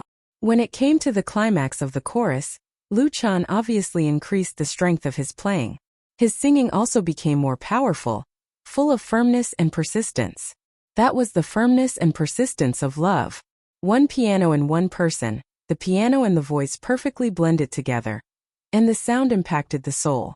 Chun Fei, who was standing next to Lu Chan, was undoubtedly the most affected. She stared at Lu Chan without blinking. The love hidden deep in her eyes turned into spring water, and her pretty face showed an intoxicated look. With her professional knowledge, of course, she could hear the brilliance and value of this song. It belonged to the kind of masterpiece that could make an unknown singer famous overnight. Among many of Lu Chen's works, it was also one of the best. But Chun Fei didn't care about its value. She only knew that this song was specially sung by Lu Chan for her. That was enough. This was the best birthday gift she had received tonight. The world is so big. Why did we meet? Is it fate? Is it God's will? These few lines were Chun Fei's favorite. It was God's will. Fate let the two meet, know each other and fall in love. Then what else did she have to worry about? What else did she have to doubt? What else did she have to worry about? Be grateful for life and cherish the present.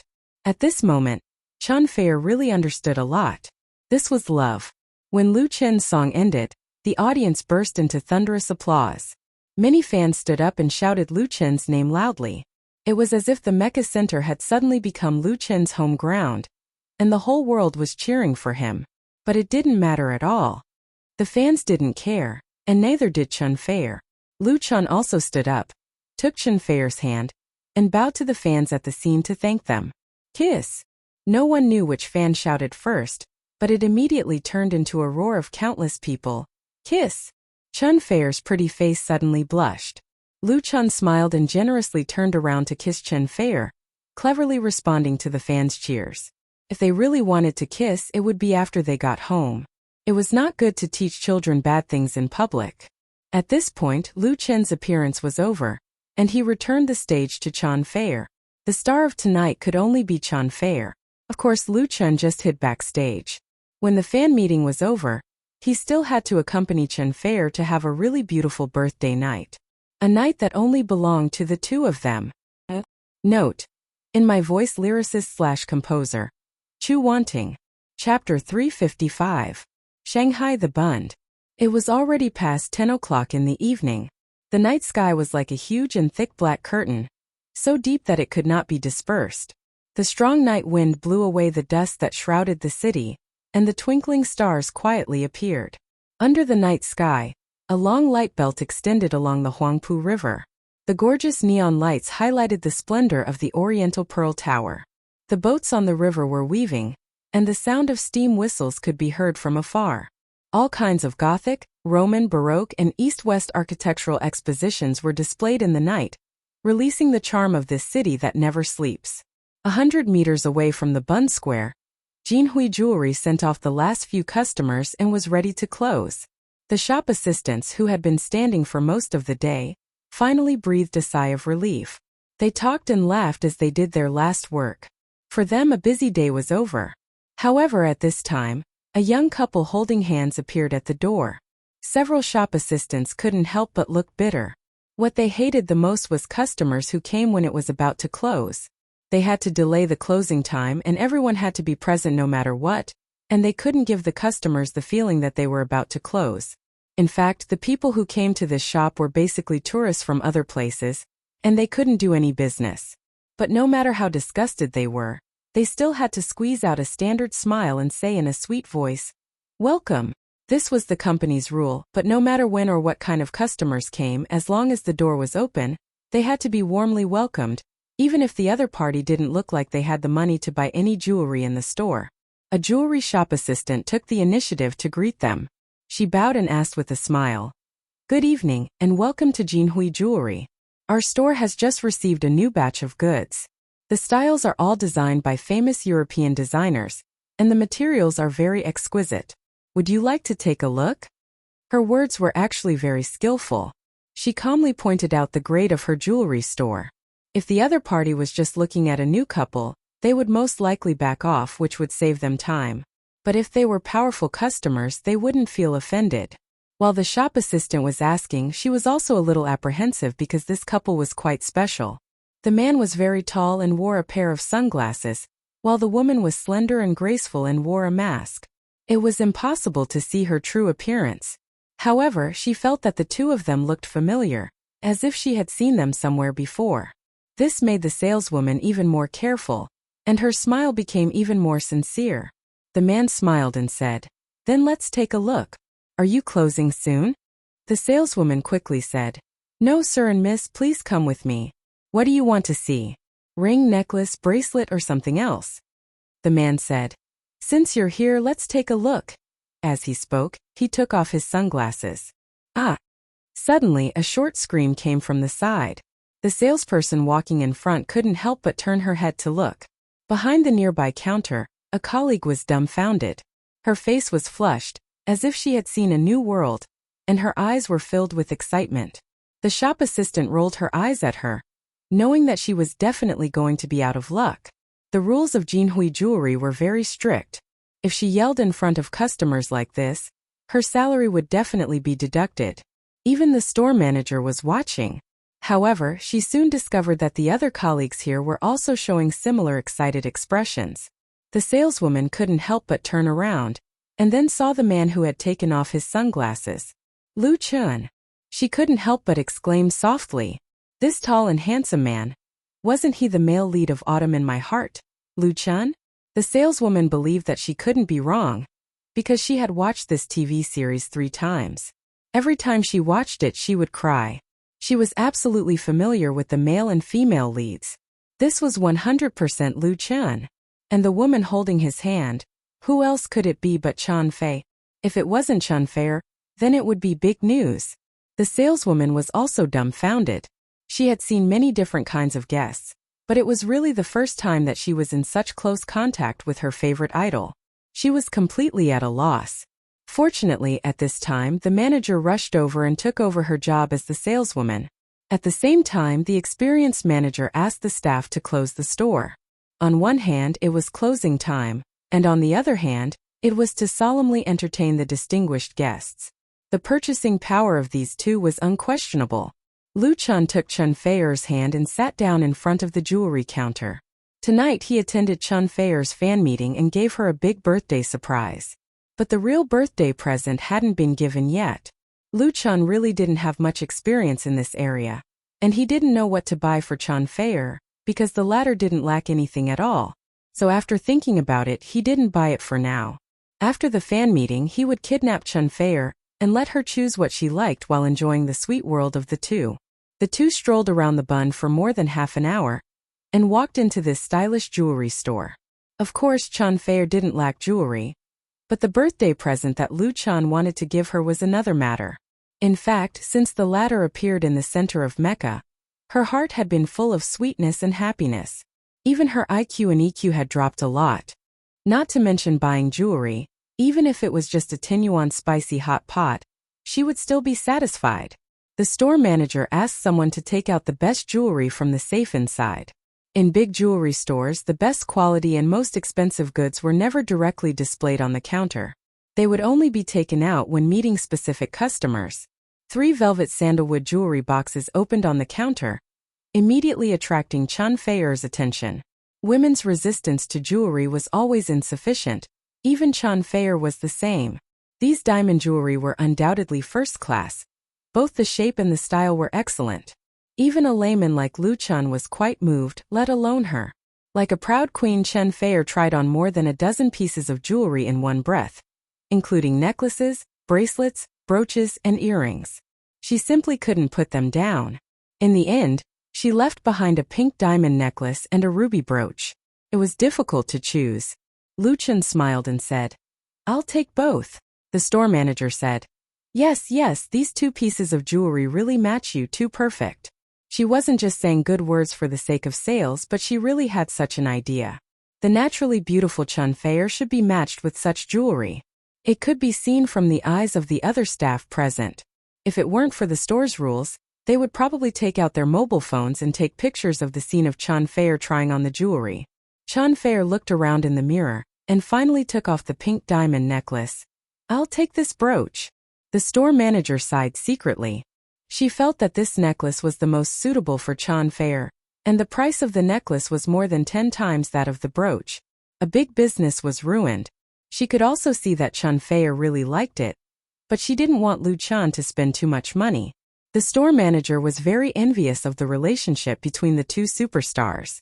Lu Chan smiled and said, "It's good that you like it. Then buy this brooch, I'll pay for it." He winked at the store manager. The store manager was stunned and immediately understood. She immediately smiled and said, "Okay, please come with me. It's over here." After buying the birthday gifts, Lu Chan and Chan Fei returned to the hotel. In the room they closed the door and couldn't help hugging each other. The fire of love was burning in their hearts, and it was almost out of control. Lu Chan resisted the love in his heart and whispered, "Close your eyes." "Okay." Chan Fei obediently agreed, raised her head and closed her eyes, like a girl waiting for her first love shyly. However, she didn't wait for Lu Chen's passionate kiss, but felt a heavy object on her neck. Chan Fei couldn't help but open her eyes. She looked down and saw a necklace hanging on her neck. It was the pink diamond necklace that she had given up. "Ah!" Chan Fei couldn't help but exclaim. "Why did you buy it?" This pink diamond necklace was priced at more than 2 million in the jewelry store. Even with a discount, it would not be less than 2 million. Although she liked it very much, it was still a little too much as a birthday gift. Chan Fei didn't want Lu Chan to think that she was a greedy woman, so she chose the 100,000 ruby brooch. She didn't expect that Lu Chan would actually buy the necklace. No wonder he was a little sneaky when he went to pay for it. As for the store manager, he had a strange expression on his face when he saw the two of them out. "So that's why." Lu Chan kissed the tip of her nose and said with a smile, "Because you like it. As long as you like it, and I have money, it's not a problem even if I buy the whole world for you." If she heard such mushy words from someone else, Chan Fei might have goosebumps all over her body. But from Lu Chen's mouth, there was only sweetness and endless love. She couldn't help but tiptoe and took the initiative to give a kiss. She whispered in Lu Chen's ear, "I want you." How could Lu Chan bear it anymore? He immediately bent over and picked her up, rushing to the bedroom. Chan Fei hugged Lu Chen's neck and giggled. "Take a shower first." Lu Chen's eyes were spitting fire. He gritted his teeth and said, "Let's shower together later." The next moment, he hugged Chan Fei and fell on the big bed in the bedroom, pressing this beautiful woman heavily under his body, causing the latter to moan. This romantic night had just begun. Chapter 356. Lu Chan appears at Chan Fei's fan meeting and sends birthday gifts to her. The heavenly queen is moved to tears by the song, "In My Voice." Direct to the scene, witness the most romantic love story. Lu Chan goes to Shanghai to celebrate Chan Fei's birthday. Love and career double harvest, Chan Fei's smile and tears. Chan Fei. On May 1st, International Labor Day, the first day of the domestic mid-year long holiday, big and small media entertainment sections were once again flooded by the news of Lu Chan and Chan Fei. In the current entertainment industry, Lu Chan and Chan Fei may not be the most popular stars, but in terms of which couple is the most exposed, it is really the two of them. "A Autumn in My Heart" made them the best couple in the hearts of the people, and their status was unshakable. The romantic story that happened last night in the center of Shanghai Mecca has become a hot topic on blogs. There were many live videos that night which made many people envious and jealous. Women envied Chan Fei for having the best boyfriend, who was tall, handsome, talented, and romantic. Men envied Lu Chan for having a real heavenly queen as a girlfriend, who was beautiful and charming. And fans once again witnessed the beautiful relationship between the two. Because of the arrival of Lu Chan, Chan Fei did not leave immediately after finishing the promotional activities in Shanghai. She spent a sweet May Day with Lu Chan and returned to Beijing on the 2nd. At this point, her nationwide publicity tour has been completed. The effect of 10 days of intensive promotion is still quite good. The pre-sale of the new album is still rising, and part of the crowd-funded commemorative record packages have begun to be sent to Xinhua bookstores all over the country, and will soon appear in the hands of fans. The industry's total sales estimate for the Woman Flower album has been changed to 2.5 million to 3 million copies sets. Even if the huge investment in publicity is huge, it is a foregone conclusion to achieve a large profit. Chen Fei's gorgeous turnaround in her singing career was a complete success. Even the most picky people had to admit that her transition in singing style was impeccable. She was truly the new generation of queen of love songs. At the same time, good news came from South Korea. After more than a month of broadcasting, the finale of Autumn in My Heart was broadcasted on KGS. The final episode's ratings were 39, 52%, just 48% away from breaking the 40% mark. But as a Chinese drama, such a rating was already a miracle. Most notably, the last 4 episodes of Blue had higher ratings than MBC's annual drama, The Power of the Queen. This made MBC, the second largest TV station in South Korea, very embarrassed because Queen's Power firmly crushed Autumn in My Heart in terms of investment, celebrity lineup, and publicity, but it lost to the latter in the highest ratings. It could only save some face in the average ratings. Chinese dramas did not have much of an audience base in Korea to begin with. The rise of Autumn in My Blood and its challenge to Queen's Power might seem like a competition between 2 different dramas, but it was also a competition between 2 television stations. Of course, MBC was very unhappy and even used public opinion to attack KGS, but this did not affect the success of Blue. Autumn in My Heart had an average rating of 68% in Korea. A perfect ending. When the news spread to China, the industry was shocked to the point of numbness, but the fans were jubilant. Because according to the original promise made by Lu Chun on his blog, 2,668 fans would travel to Korea for free, and it would be a 2-person trip. Someone did the math for Lu Chun. According to the price of an ordinary group purchase, he would have to pay at least 13 million. This kind of spending was extremely rare in the entertainment industry. Although it was easy for a celebrity to invest tens of millions of yuan in publicity, it was really unique to take out real money to return tens of millions of yuan to the fans. So, some people in the circle said that Lu Chun was pretending to be fat. It was ridiculous that he had to pay a large sum of money for the copyright to be sold to the Koreans. But the people who said sour words didn't see that after Lu Chun and Chen Fei made the promise of rewards, the fans of both of them increased greatly. Especially the fans of Lu Chen's fan group, Lu Jiajun, increased by millions, and the potential benefit effect completely exceeded the tens of millions. In the current entertainment industry, it was all about the fan economy. Only with investment can there be returns. The essence is alternative marketing. In addition, not many people knew that after the broadcast of Autumn in My Heart, in Korea, the advertising placement contract for the new drama, Full House of Romance, led by Lu Chun and Lu Chun Studio was basically finalized. On behalf of Lu Chun Studio, Lu Shi signed contracts with 17 domestic and foreign brands, including China Automobile, China Mobile, Thunderbird Watch, Longe Cosmetics, Senki Apparel, etc., with a total value of more than 22 million. Because this part of the interests and other derivative copyrights are in the hands of Lu Chun and are not shared with other investors, the new drama has not yet started shooting, and the studio has already invested enough money, and it has also realized profits. As for the related novels, comics, brand logos, and other authorizations, they will create more profits.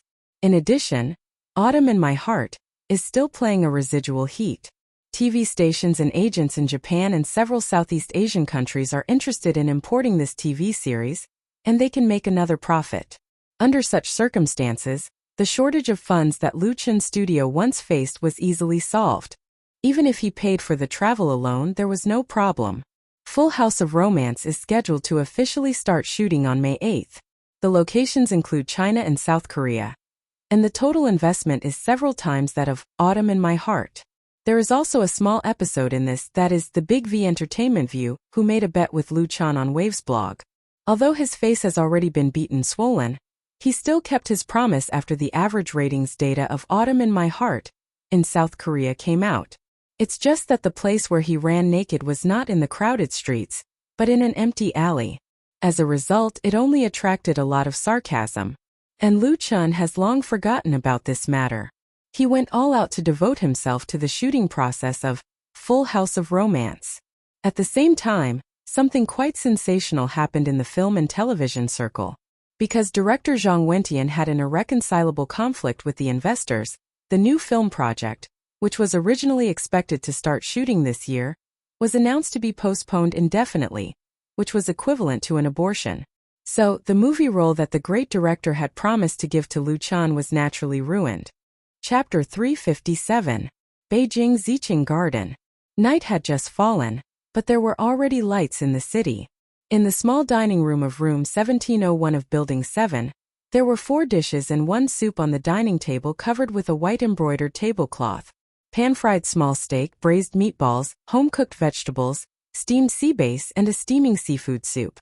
It was definitely a feast of color, aroma, and taste, making anyone drool just by looking at it. Tian's saliva was about to flow down. As soon as her butt touched the dining chair, she couldn't wait to pick up a small steak with her chopsticks and put it into her mouth. She didn't have the demeanor of a lady and started to eat heartily. While eating, she praised Lu Chan, who had just walked out of the kitchen. "Lu Chan, your cooking is amazing. You can totally open your own restaurant. I will come to support you every day." Chan Feier, who was sitting opposite her, pursed her lips and smiled. She felt happier than being praised herself. To be honest, when she ate Lu Chen's cooking for the first time, Chan Feier was also very surprised. Because Lu Chen's cooking skills couldn't be compared with those of special chefs or national treasure masters, but it was also first class. Generally speaking, without more than 10 years of experience, it was difficult to have such a high level of craftsmanship. But how old was Lu Chan, and he was not a professional chef? Chan Feier didn't ask for the reason. She just felt that Lu Chan was like a treasure buried deep in the ground. The deeper she dug, the more amazing treasures she could dig out. As the owner of the treasure, she was very proud and very proud. Tonight, she showed off a little in front of her best friend. Let them be envious and jealous. Lu Chan reached out and untied the apron around his waist. He picked up the red wine on the table and opened it. He poured it for the 2 beautiful ladies in a gentlemanly manner and said with a smile, "Well, if I lose my job in the future, I will open a restaurant in Hangzhou. You should bring more friends to support me. I will give you a 10% commission if you bring more friends." Chen Feier laughed. Tian couldn't help but roll her eyes, but her hands moved the chopsticks as if they were flying. Lu Chan sat down and picked up his wine glass with a smile. On the second, he returned to the capital with Chen Feier, and Tian followed them. The former beauty host of Zhidong Satellite TV was going to have a long vacation in Beijing. As a best friend, Chen Feier certainly couldn't let her stay in the hotel, so the guest room of Lu Chen's house in Purple Chengyuan temporarily belonged to her. After the national publicity tour, Chen Feier also gave himself a vacation. He accompanied Tian to play around Beijing, visiting the Forbidden City and the Great Wall. Lu Chan did not have time to accompany them. The filming of Full House of Romance was about to start, and there were still a lot of preparation work to be completed. It was not until today that he could finally relax and go home early. He simply bought the ingredients from the supermarket and cooked in the evening to comfort the 2 women at home. Lu Chen's own culinary skills were actually very poor. At most, he could only make an egg fried rice. It was pure wishful thinking to want to make a table of dishes that people could eat satisfactorily. Fortunately, he could cheat. Lu Chen's cheat was naturally the memory from the dream world. In her dream, Fang Mingbo was a true gourmet. Whenever he traveled, the first thing he would do was to look for local delicacies. Then, he would write an article about the delicacies and publish it in a magazine. It was very popular with the readers. In addition to eating, Fang Mingbo could also cook, and his craftsmanship was very good.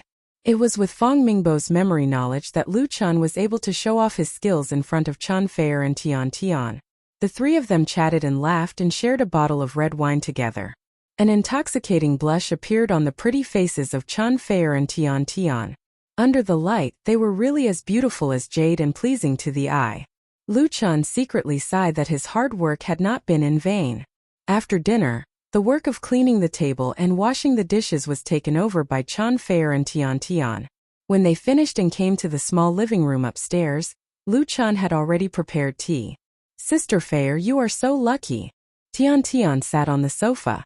She leaned lazily against Chen Feier and murmured, "I have such a good boyfriend." Chen Feier teased her. "Envious, right?" Then you should hurry up and find one. Tian unhappily pushed away Chun Fei's hand that was on her chin and complained, "It's not that easy to find one. I don't like people in the circle. Those introduced by my family." She showed a disgusted expression and said, "All they talk about is how rich they are or how they have such taste. Everyone looks at me lecherously. It's very annoying. I'm really tired of it." Chun Fei suddenly realized. "So during the May Day holiday, you came here with me to be a third wheel?" Tian had a look of "you finally saw through me" and said with a smile, "Who told you to be my good sister? If I don't blame you, who else can I blame? I want to hide in the capital and not go back." Chun Fei said with a smile, "Then your family will definitely send someone to take you back." Tian was not from an ordinary family. Otherwise, it would be impossible for her to become a host of Zhidong satellite TV right after graduation. And in such a family, there are many things that are often beyond one's control. Tian said, "I'm going to resign." Chun Fei was startled. "Resign? You're not going to do it in the TV station? Then what are you going to do?" "After the last accident, my family didn't want me to stay in the station." Tian was distressed. "They just want me to find someone to marry, and then have a few children to support my husband and teach my children." Chun Fei said with a smile, "It sounds very good." Tian pinched her and said, "Fuck you, I don't want to marry. I think we women must have our own career. Otherwise we will be looked down upon. So I decided to start my own company." The fan incident in Hangzhou not only almost caused great harm to Tian, but there were also a lot of rumors afterwards, so her family had ideas. But Tian didn't want to marry herself off so early, not to mention that she didn't like any of the so-called young talents, and she was even more dissatisfied with the arrangement of her family. Chun Fei was curious. "Then what company are you going to start?" Tian was suddenly discouraged. "I haven't thought about it yet. I thought about continuing to do media, but the problem is that I have no experience." Even if her family conditions were very good, it was not easy to open a media-related company. Tian didn't want to be the kind of second-hand trafficker who relied on relationships to attract business, so she was very confused in her heart. "Let's start a media company." Lu Chun, who had been listening, suddenly said, "Do a variety show." "Variety show?" Tian was stunned and then said with a wry smile, "It's not easy to do variety shows now.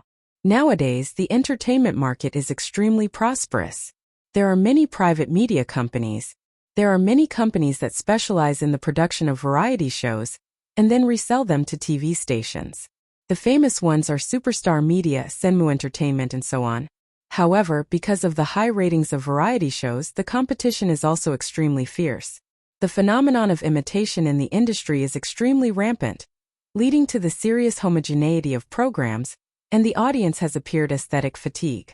For example, singing talent shows such as Supergirl, Super Singer, Singing China, and so on. There is not much difference in the form, it is nothing more than the level of production. There are also star shows, which are nothing more than inviting some stars to interact in the show, play games and tell jokes. At first they were quite popular with the audience, but later the ratings declined year by year, and many of the same shows were cut. Tian has worked at Zhidong TV station for several years, and knows the current situation of variety shows very well. Domestic variety shows were just like the pop music industry. It was time for innovation and breakthroughs. Lucia nodded and said, "It's not easy to do, but I have some ideas." Tian's eyes lit up, and she immediately straightened up and said, "I want to hear it." There is no doubt about Lu Chen's talent. His talent in music is well known, and he can also write novels and screenplays. He plays the male lead, and his first step in a TV series has become popular all over the country. If he gives Tian an idea, it must be a good idea. Tian also knows that the crowdfunding website, which is currently very popular on the internet, was created by Lu Chan. So she can't wait to hear what advice Lu Chan will give her. Lu Chan said with a smile, "My suggestion is to do a singing talent show." Chapter 358. A singing talent show?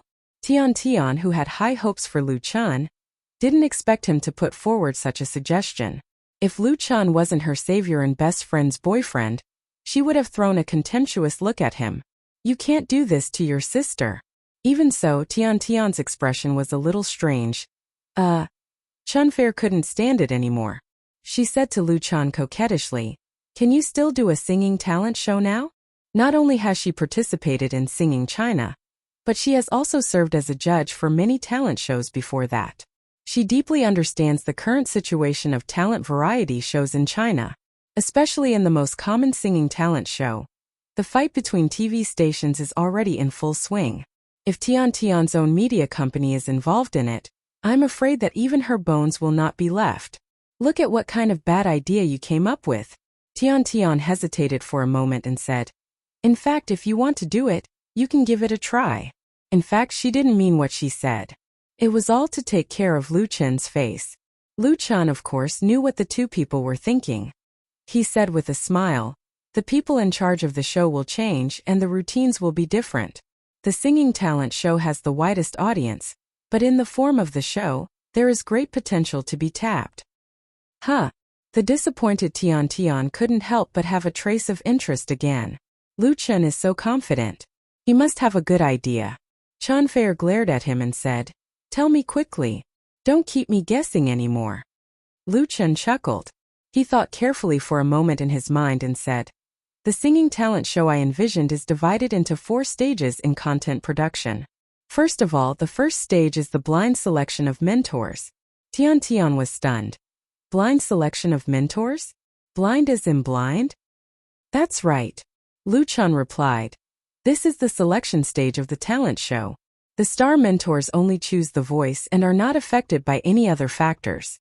We can design 4 high-back swivel chairs. The mentors can listen to the contestants with their backs facing the stage. If they like it, they can press a button to turn the chair around. If they don't like it, they can sit still until the singer finishes singing." Chunfair's eyes lit up. "That sounds interesting. This way, the contestants don't have to introduce themselves. They don't have to think of ways to make up a good story.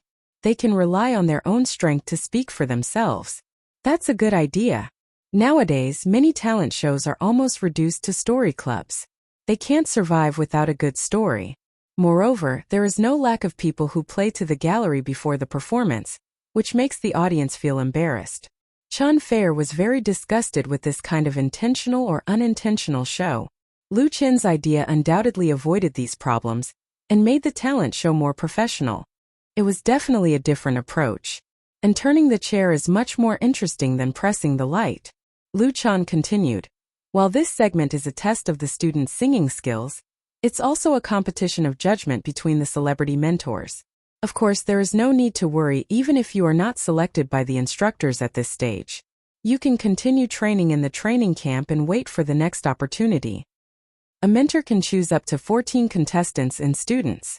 That's a total of 56. Tian listened and couldn't help but ask, "What's next?" Luchan said confidently, "The next stage is the selection of mentors. After the 4-star mentors choose their disciples, they will undergo specialized training. In the end, the disciples will perform on the same stage. As for who will become an outstanding student, it will depend on who can fully tap into their potential during their time under the mentor's tutelage. At this stage, the top 16 contestants will be selected through one-on-one duels." Luchan's train of thought became clearer and clearer. Related memories kept emerging in his mind. The third stage is the battle between mentors. This is a test of the teaching ability of the 4 celebrity mentors. After the same amount of training, the results of whose students perform better will also be revealed on the stage. At this stage, 4 contestants under each mentor will participate in a grand competition, and the final 4 will be selected. Luchan said in one breath without the slightest hesitation. The last stage is the annual grand ceremony. All the mentors and students will have a large-scale concert. In this grand ceremony, the students will face the test of performing on a big stage for the first time. Their musical talent will also be tested by all the audience. The winner will be determined by the annual grand ceremony. Clap, clap, clap. As soon as Luchan's voice fell, crisp applause sounded immediately. The 2 charming women's eyes lit up as they applauded him, applauding for his creativity. As Luchan said just now, everyone can change their tricks and their routines are different. A TV series may not be much different from the same genre in terms of story theme, but the story plot is enough to create a gap. There are as many singing talent shows as there are hairs on an ox, and the phenomenon of homogeneity is extremely serious. Precisely because of this, if you can create a different form of content within this theme, and make it refreshing for the audience, then success is in sight. Lu Chan continued. For such a talent show, there is not a need for many contestants to enter the first stage after the audition, but the level of strength must be guaranteed. What we want is to take the route of quality. Tian Tian couldn't help but say. And mentors, when the time comes, you too must be mentors. Lu Chen's idea gave Tian Tian the hope of success, and if she could pull the two people in front of her, it would be difficult for her to fail, so she must hold on tightly. I will register the company when I go back to Hangzhou. You two must invest in it, or I would rather not do it. Tian Tian's idea was very simple. This idea was Lu Chen's, so she couldn't let him waste his efforts. However, it was meaningless to give some small shares. If she wanted to do it, she should do it big. In the circle, it was very common for star artists to invest in film and television media or entertainment agencies. In most cases, it was a win-win cooperation. Investing in Tian Tian's media company? Lu Chan and Chan Fei looked at each other, and the latter nodded. She hugged Tian Tian and said, "Okay, Chairman Tian." Tian Tian rolled her eyes at her and reached out to grab Chen Fei's sensitive parts. "Then you can be the chairman's secretary and sleep with me at night." Chen Fei retorted. "Okay, let's see who's afraid of who." The two suddenly laughed, their jade arms and legs glistening, completely ignoring Lu Chan, who was next to them. Lu Chan didn't know whether to laugh or cry, and could only cough twice. Tian Tian came to her senses and tidied up her dress with a blushing face. She quickly changed the topic and asked Lu Chan, "What should we call this singing talent show?" Lu Chan smiled and said, "Let's call it China's Voice." China's Voice? Chan Fei and Tian Tian's eyes lit up when they heard that. It was a very good name. Chapter 359. After staying at Lu Chan and Chen Fei's home for 5 days, Tian Tian left Beijing and returned to Hangzhou. When she came to Beijing, she came out to relax with the idea of avoiding trouble, and when she went back, she was determined to do a career with the dream of starting a business.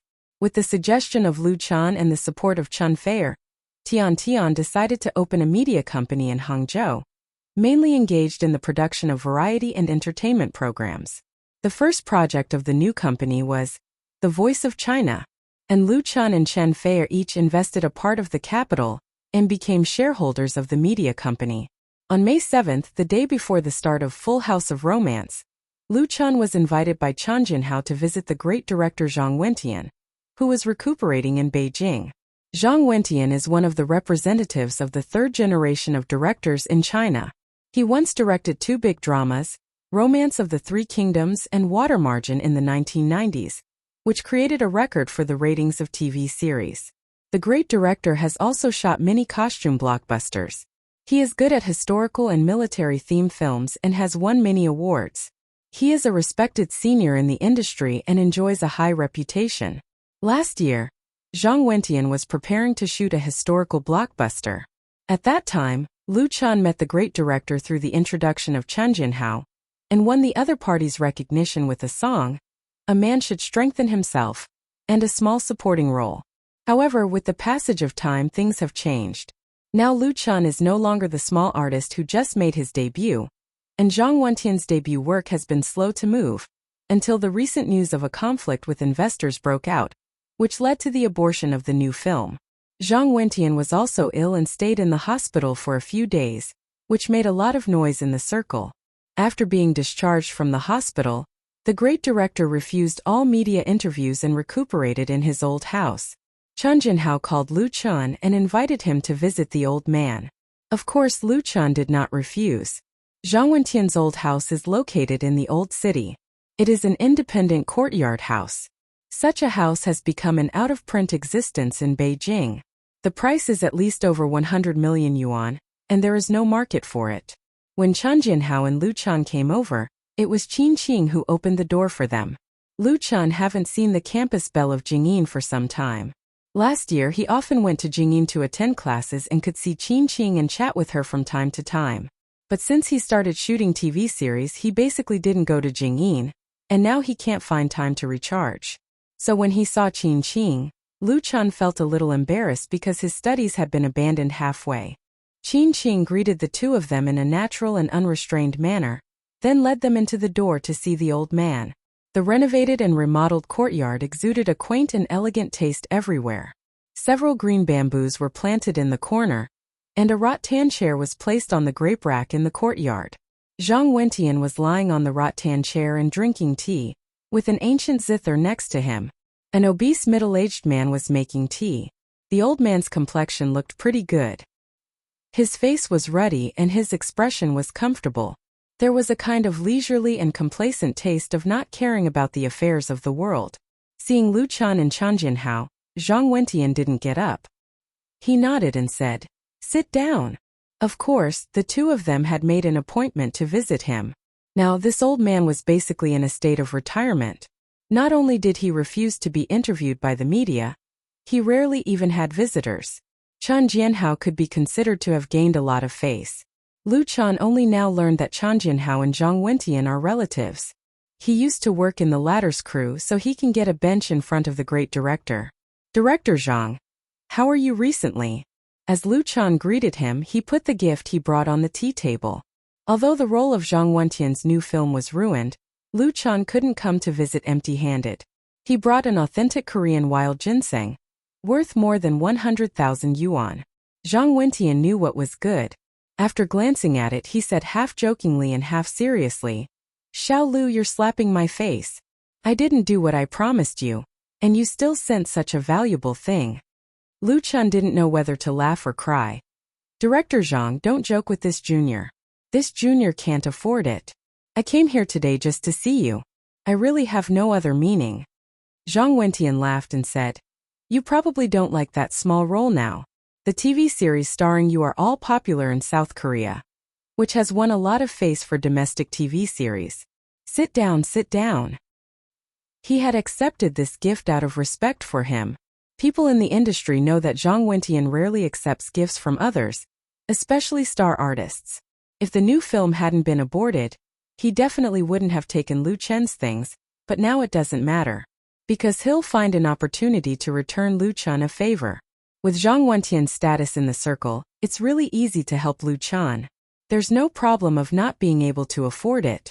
This is the integrity of the older generation of filmmakers. Lu Chen sat down and said modestly, "Director Zhang, I'm just lucky."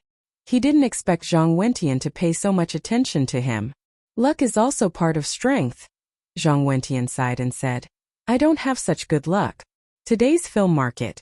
Alas." This time Zhang Wentian had a conflict with the investors over the issue of the new film. The main reason was this market. The investors required his work to cater to the market. Not only did they modify the script and plot without authorization, but they also interfered in the replacement of the main actors, which was equivalent to depriving the former of a large part of his power as a director. Zhang Wentian is not the kind of person who sticks to tradition. He also recognizes the importance of the market. It's reasonable for investors to ask for huge returns, but he can't accept this kind of behavior of treating him as a puppet. If the two sides can't reach a compromise, then they have to leave. Zhang Wentian was hit hard. He had high hopes for this movie and did a lot of work.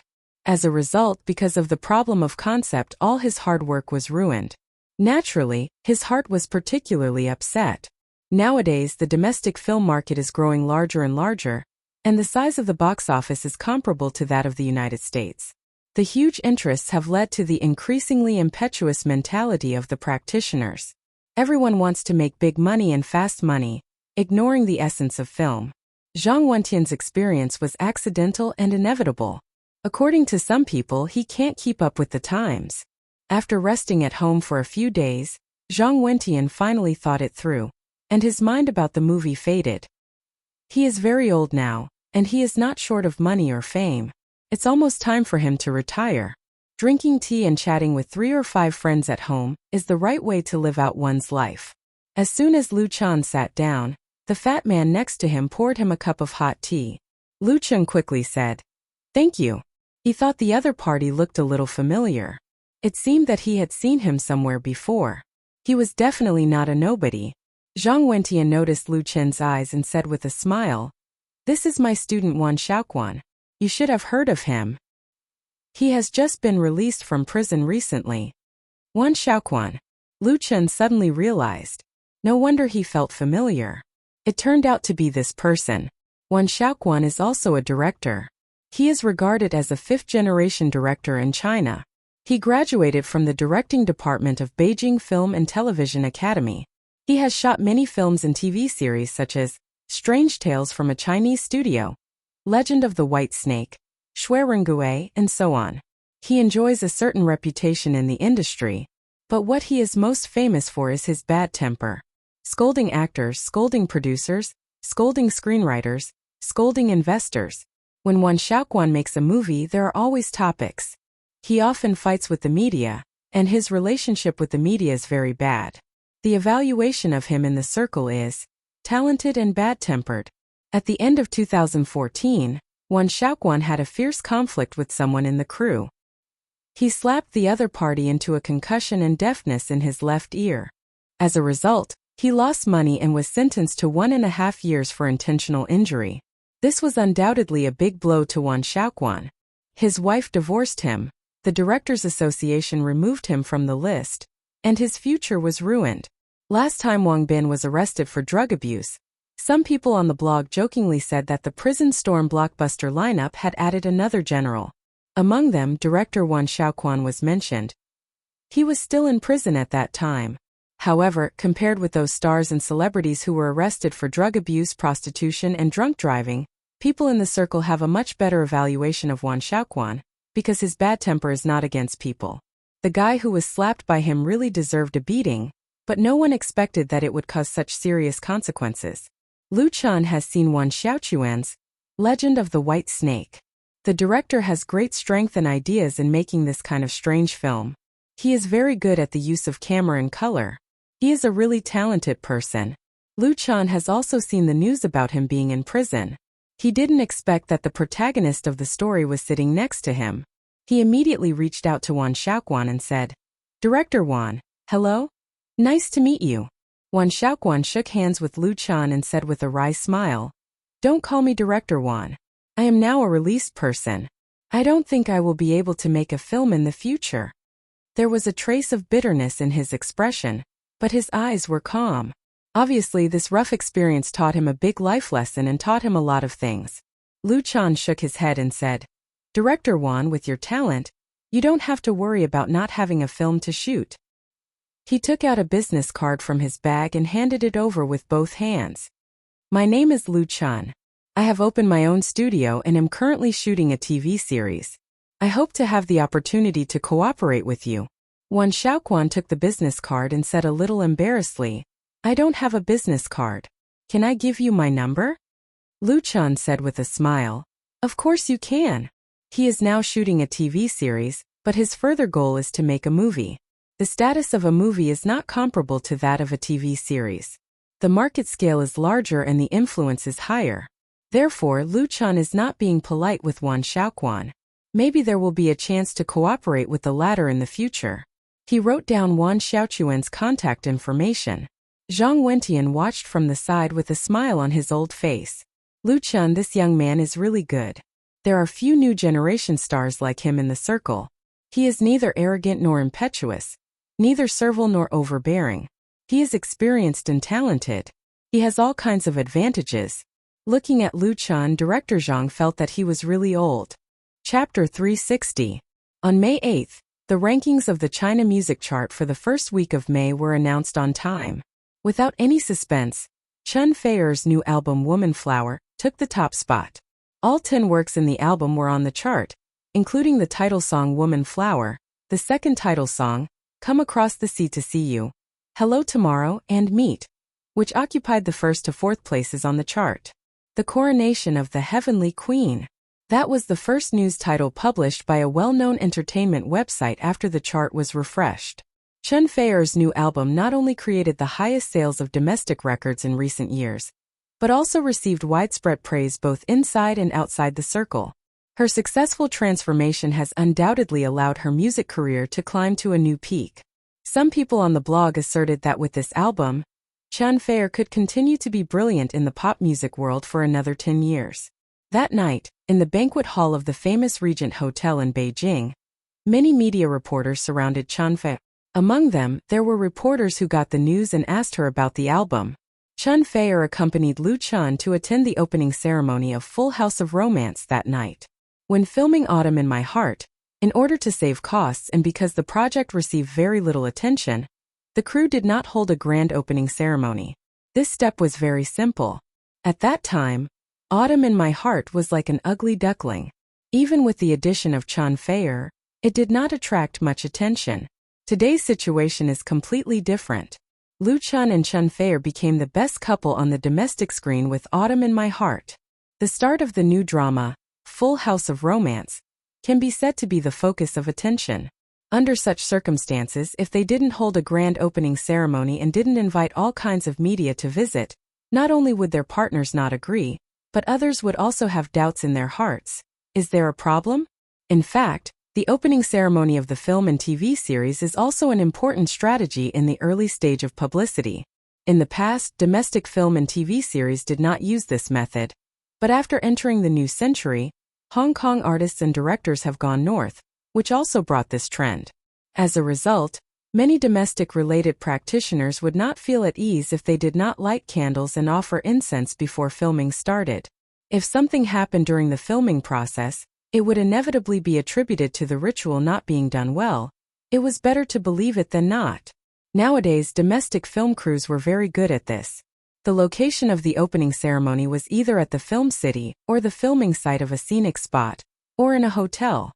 The partners of the new drama Full of Romance include Lu Chen Studio, Chen Fei Studio, Beijing TV Station, Zhidong TV Station, SPG, Crown Pictures, Flying Stone Records, Chinda Brothers Pictures, Rainbow Agency, and so on. There are many filming locations, so the ceremony was held in a hotel in Beijing. The reason why they chose to start filming at night was that there was a night scene that would be filmed in the Regent Hotel. Since the ceremony was held in Beijing, it was very convenient to invite media reporters. There were more than 30 media outlets at the venue, including television stations, radio stations, websites, newspapers, magazines, etc. Including the main actors, directors, and producers who participated in the performance. It could be said that the venue was packed. And of course, the two protagonists, Lu Chen and Chen Fei, received the most attention from the media. Miss Chen Fei, congratulations on all the works of your new album, on the latest issue of the original music chart. A reporter holding a microphone with the logo of EasyNet Entertainment said impatiently, 4 of the songs occupied the top 4 places on the list. What do you think of this? Chen Fei was stunned and immediately said with a smile, I don't know yet. Thank you for telling me this news. As for my feelings, I'm certainly very happy. After all, this is a very high honor. The entertainment reporter of EasyNet then asked, it is said that the rules of the original music chart are ready to be changed. In the future, only 3 songs of the same album can be on the chart at the same time. What do you think of this? Chen Fei thought about it and replied very seriously, I very much agree with this. Very much agree. All the reporters present were stunned, and many people wondered if they had heard it wrong. How could Chen Fei agree with it very much? Because when her new album's sales reached a record, such news was undoubtedly targeted. Even if it was not aimed at Chen Fei, it was aimed at Lu Chen, who was standing behind her. This is obvious. In the past year, the most popular singer-songwriter in the domestic pop music world is none other than Lu Chen. All the works he wrote and sang have been on the original music list. As soon as he made a move, he swept the list and was unparalleled. Tian. Such talent made people jealous to the extent of powerlessness. The news of the change of the rules of the original music chart inevitably made people smell a hint of suppression. For this obvious trap question, Chen Fei's answer was really unexpected. According to the experience of the reporters, it was normal for her to avoid the question or not to comment. It was even reasonable for her to express a little dissatisfaction. Chen Fei was fully qualified. But what the hell was very much agree? Was it irony? For the reporter's astonishment, Chen Fei smiled and said, for me personally, I have received enough honors in the past 10 years, so I am very willing to give the opportunity to those musicians who work hard. At the same time, I sincerely hope that domestic original works can rise again and create more and better works for the music industry and fans. If the Chinese Music Association asks for my opinion on the change of the rules of the original music chart, then I will definitely vote in favor. The reporters finally realized that Chen Feier was not saying beautiful words. She was telling the truth. A reporter did not give up and asked, "Does Mr. Liu Chan think so too? Although he came here tonight to take the red packet, it would not be satisfying if he did not dig up some news." The reporters were most happy to see Chen Feier scold the Chinese Music Association. Unfortunately, Chen Feier was a member of the Chinese Music Association. She said with a smile, "Yes." The reporters were speechless. They didn't expect Chen Feier to be Liu Chen's spokesperson. They didn't know that when Chen Feier heard the news, she mentioned it to Liu Chan, and Liu Chan had an indifferent attitude towards the change of the chart. Even if not all his works could be on the chart, what did it matter? As long as his songs were liked by a large number of fans, that was enough. Haggling over a little fame would only lower his own status. Chen Feier didn't care even more. Perhaps some people would say that the original music chart had an impact on record sales and could improve the singer's reputation. But in fact, the media information was extremely developed, and there were many ways of marketing and publicity. The influence of the original music chart had been declining. Therefore, if the reporters wanted to make some trouble on this issue, it would be wishful thinking. Chen Feier said, "Everyone, tonight is the start of the shooting of the new drama. Let's not choose another topic, shall we?" The reporters didn't agree. Someone asked, "Miss Chen Feier, when are you going to marry Mr. Liu Chan? I think there must be a lot of fans who are concerned about this question, right?" Chen Feier didn't know whether to laugh or cry, and it was not good to avoid answering. She said, "Mr. Liu Chan and I haven't thought about this question for the time being, because the two of us are focusing on our work at the moment. For other things, it's better to ask Mr. Liu Chan himself." She kicked the ball to Liu Chan. Liu Chan was just a few steps away, surrounded by another group of reporters asking questions. There were many media reporters in the evening. Everyone wanted to interview the two protagonists, so they had to deal with them separately. The questions asked by the reporters on Liu Chen's side weren't as off-topic as those on Chen Feier's side. But that didn't mean that their questions were easy to answer. For example, this reporter from Entertainment Weekly, "Mr. Liu Chan, Shonan TV has just announced the shooting of a new drama, Sea of Love. It is said that the plot content has a lot of similarities with Autumn in My Heart. What do you think of this?" This kind of question was obviously not well-intentioned, but the nature of entertainment reporters has always been like this. If you don't guide and create topics, how can you attract the attention of readers? Therefore, how to deal with entertainment reporters was a skill that a star must master. Chapter 361. The question asked by the reporter of Entertainment Weekly to Liu Chan was certainly not malicious, nor was it fabricated out of thin air. Autumn in My Heart broke the ratings record in China and was successfully broadcast in South Korea. Its influence spread to Japan and Southeast Asian countries. Not only did it make the investors make a lot of money, but the people involved also benefited a lot. How could everyone not be envious when they saw this? People in the circle suddenly found that the original urban youth idol sadomasochistic drama also has a huge market. Therefore, after Autumn was broadcast in China, many film and television production companies immediately decided to shoot new dramas with similar themes, including Shonan TV. Shonan TV is very strong in variety shows, and it is also not weak in making TV dramas. They like to remake successful Japanese and Korean dramas. Strictly speaking, the youth idol style in the domestic TV market is brought up by Shonan TV.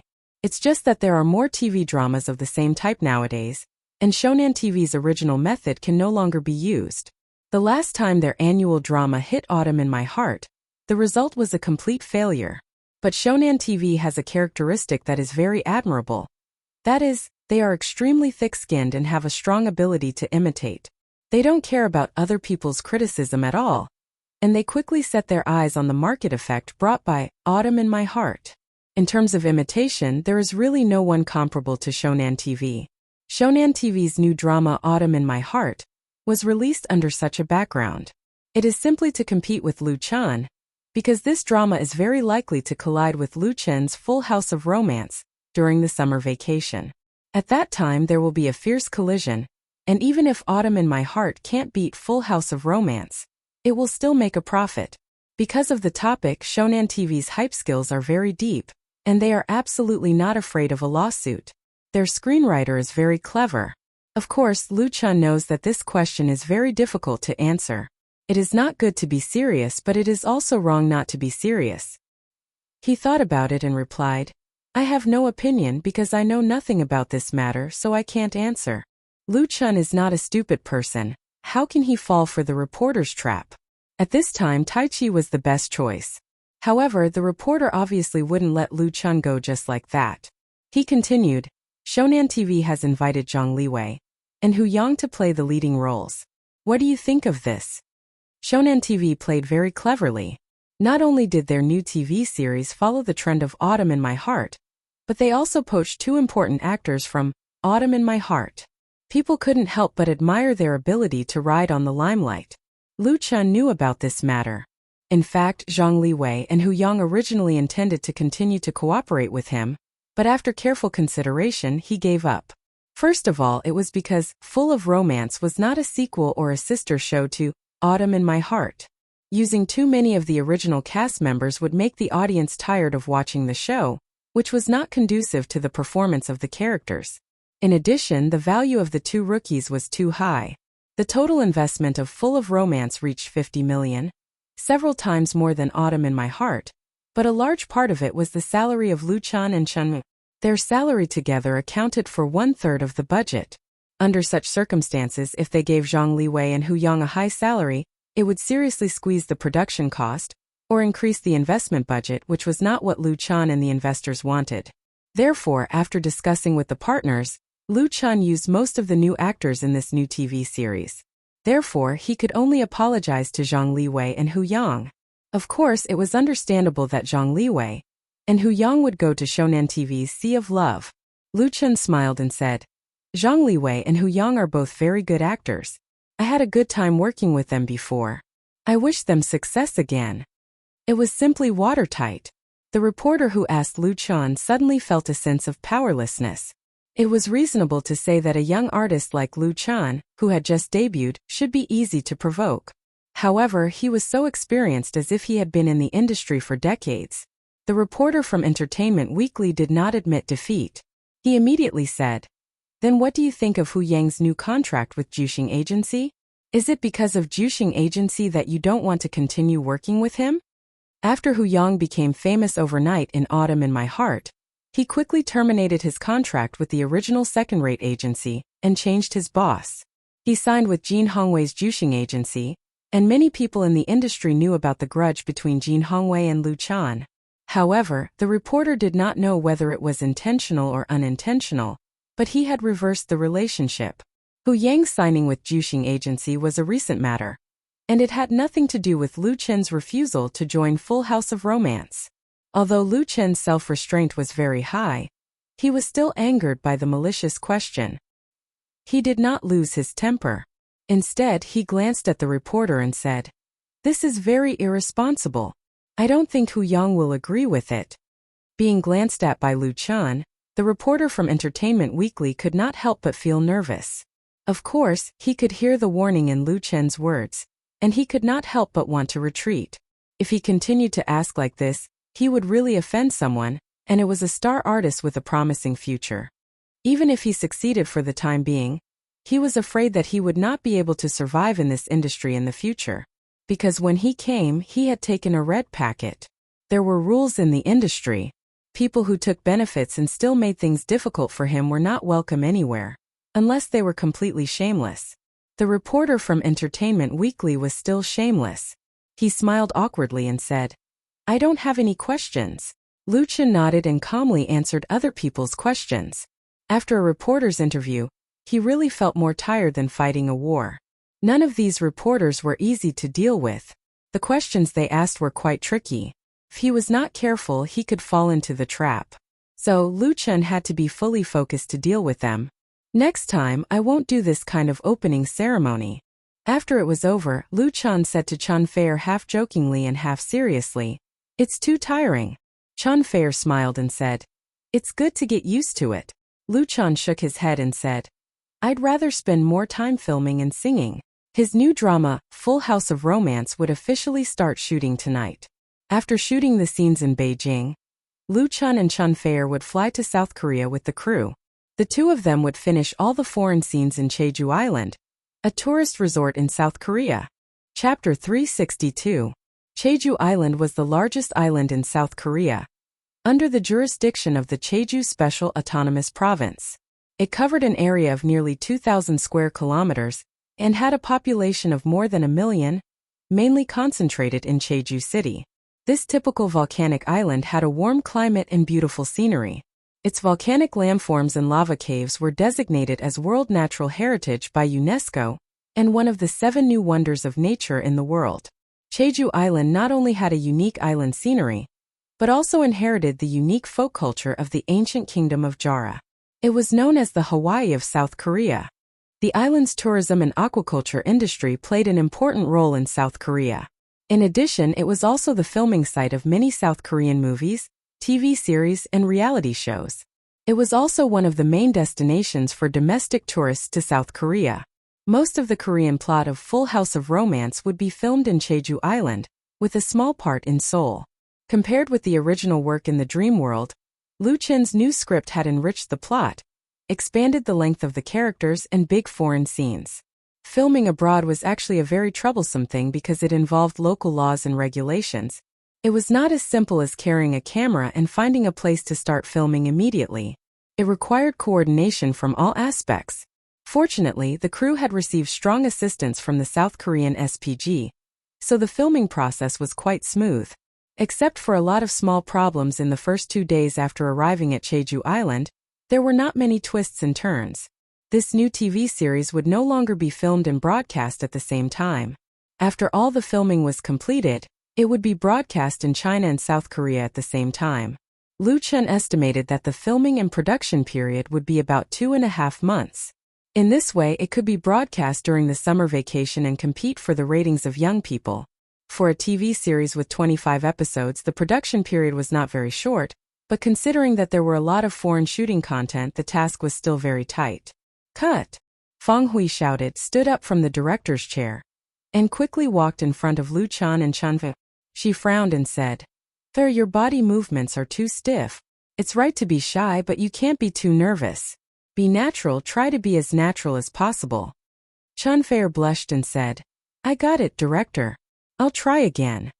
Feng Hui smiled and said, "Don't be nervous, just like you usually do. Lu Chen did a good job." Lu Chen chuckled, causing Chun Fair to roll his eyes. The two of them were currently filming at a famous scenic spot in Jeju Island, Ocean View Terrace. They were filming a very romantic kissing scene. This was also Chun Fair and Lu Chen's first kiss in a TV series. In the last movie, Autumn in My Heart, until the death of the heroine, the intimacy between the two was limited to holding hands. After it was broadcasted, it was called by the audience as the purest love drama in history. Blue was a sadomasochistic drama, while Full of Romance was a heartwarming comedy, so there were more intimate scenes. Although Chun Fair and Lu Chan had been living together for a long time and had a very close relationship, Chun Fair still felt nervous when it was his first kiss scene. He had already failed 3 times in a row. As for the reason for the tension, it was mainly because there were a lot of tourists at the Seaview platform, and the area of clearance was very limited. Although there were many staff at the scene to maintain order, it still formed a crowd. Being stared at by so many people for a kiss scene in front of so many people, it was inevitable that Chun Fair would be a little nervous. She really lacked experience. Feng Hui had high requirements for details. If she felt that it was not good enough, she would ask for a retake.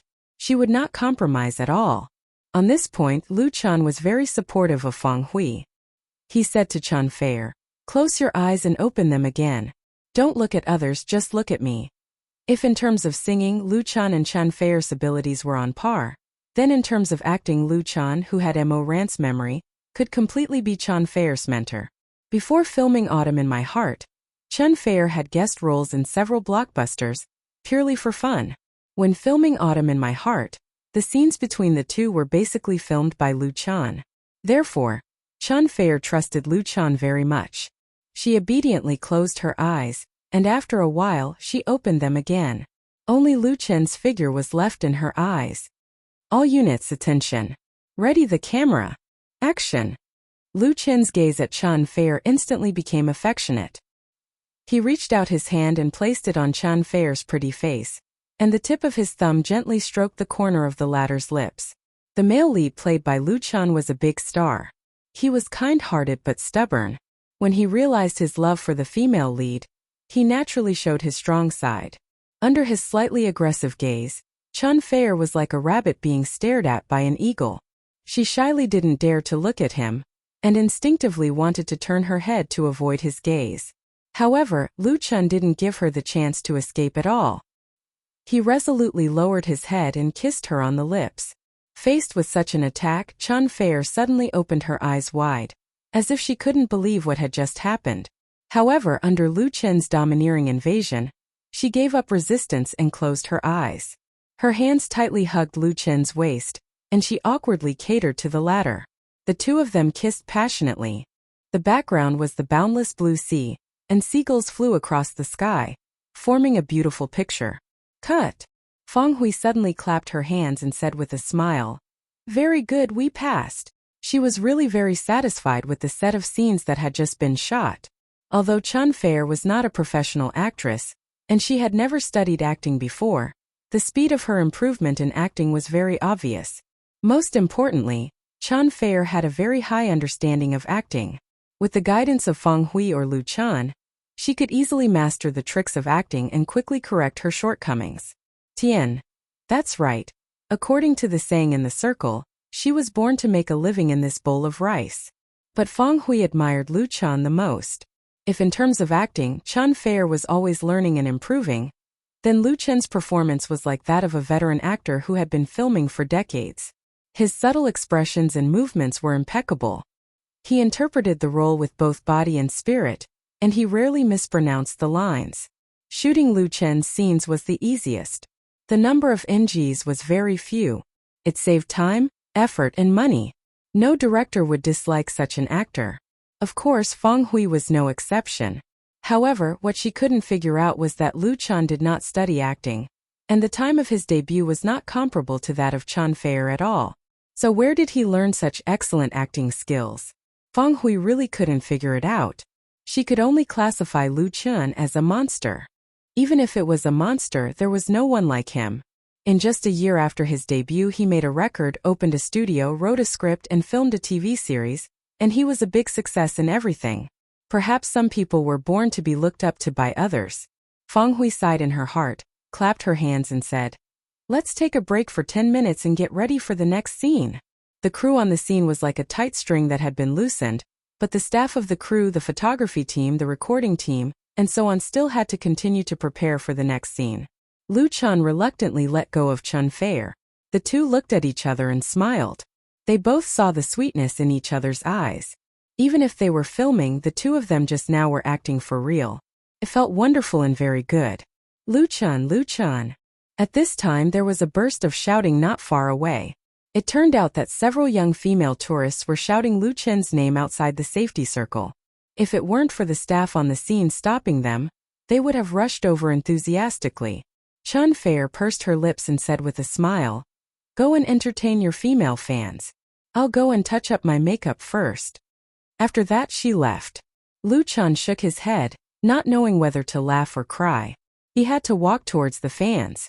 There were many domestic tourists traveling in Jeju Island, among which there were many fans of Lu Chan and Chan Fei. Many tourists saw the two filming, and inevitably gathered to take photos, and then asked for autographs and photos. If the conditions allowed, Lu Chan would usually satisfy these fans' requests. Interestingly, he also had Korean fans here, and they were basically young Korean girls. As soon as Lu Chan went to deal with the fans, the cruise floor manager told his assistant, "Go over there and get a few bottles of water from the car. Remember to be quick." The little assistant answered and quickly ran to the parking lot. Chapter 363. Along the long ramp, Jiang Feng ran down to the parking lot like a sprinting deer. Jiang Fong had just graduated from college last year. She studied at a third-rate college in Beijing. After graduation, she wanted to stay in Beijing, but she couldn't find a suitable job. Later, her uncle helped her get into a film company. Jiang Fong was now a small assistant on the set of Full House of Romance. The so-called stage supervisor, also known as crew service, was the person in charge of daily affairs during the filming process of a TV series. Their main job was to assist the program assistant in maintaining the on-site environment, cooperate with the on-site control of personnel in support of the site, and take care of clothing, food, housing, transportation, and other aspects under the direct leadership of the production director.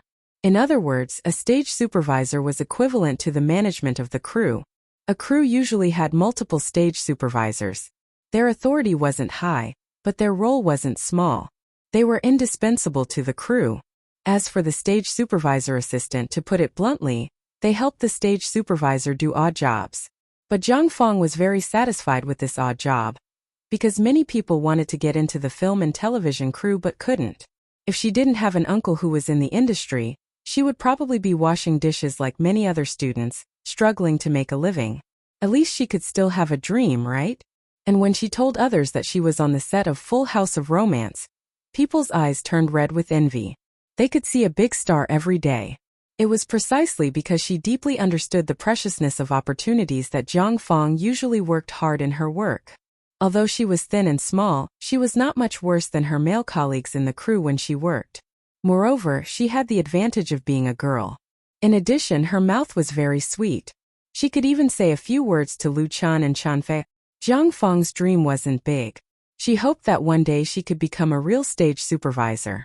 That way, her income would be much higher, and she would have the opportunity to go further.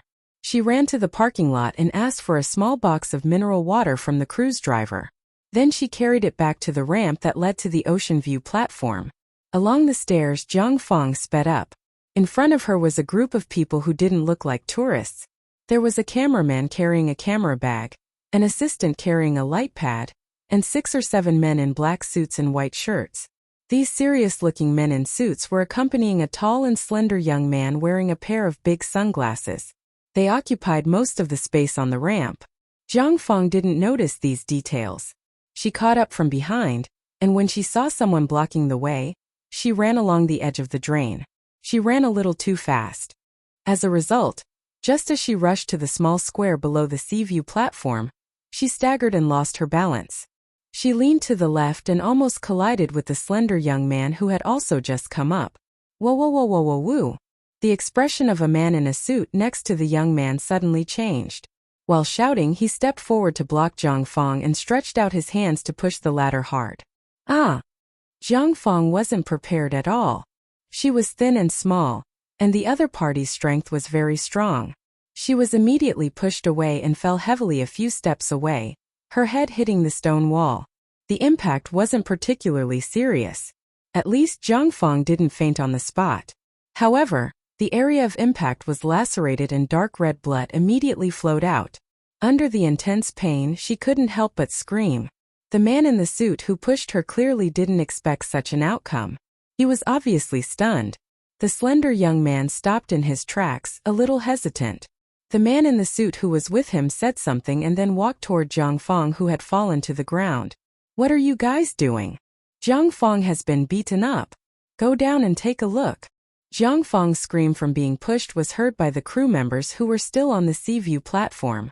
A few colleagues looked down out of curiosity and happened to see the scene of Jiang Fong's head bleeding. These crew members instantly exploded. Most of them were hot-blooded young people who got along well with Jiang Fong. Now that they saw her being bullied, how could they remain indifferent? Therefore, a few crew members immediately rushed down. Seeing such a scene, the man in the suit who had just walked toward Jiang Fong immediately retreated and protected the slender young man with his companions. His face revealed a vigilant expression.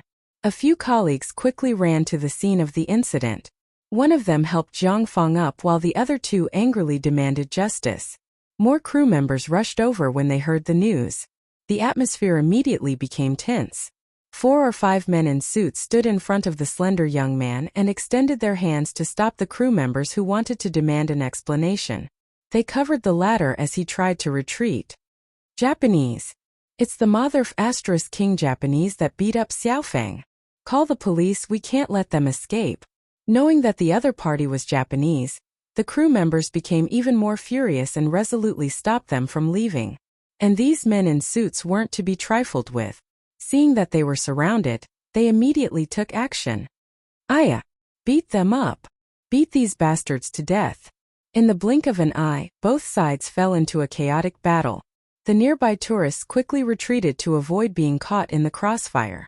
There were also many onlookers who raised their phones and cameras to take pictures. The number of people on both sides was about the same, but the men in suits clearly had the upper hand. They were well trained and their attacks were fast and ruthless. In less than half a minute, they had defeated several crew members. The young people in the crew were hot-blooded, but their combat power was obviously lacking. They didn't have any technique when fighting, so they were at a disadvantage. However, as the saying goes, a random punch could kill an experienced master. One of the men in suits was careless and got punched in the face. The corner of his eye turned black on the spot. Feeling the pain, he couldn't help but fly into a rage. He suddenly turned to the side and gave a roundhouse kick, landing heavily on the chest and abdomen of one of the crew members, sending the latter flying. After succeeding in one move, the man in suit's hostility didn't decrease. He kicked the crew member closest to him and raised his leg, aiming for his head. With the strength of his side kick, if the kick connected, the consequences would undoubtedly be very serious. The crew member noticed the danger, but it was too late for him to dodge. His body's awareness wasn't strong enough. Bang! At this critical moment, a figure suddenly appeared and inserted himself in between the two sides. He raised his arm and blocked the man in suit's side kick. The crew member who escaped death cried out in surprise. Lu Chan! The person who saved him was Lu Chan. Chapter 364. After filming the kissing scene on the ocean viewing platform, Lu Chan and Chun Fei still had to go to the 1,000-meter white beach to film their last scene in Jeju Island.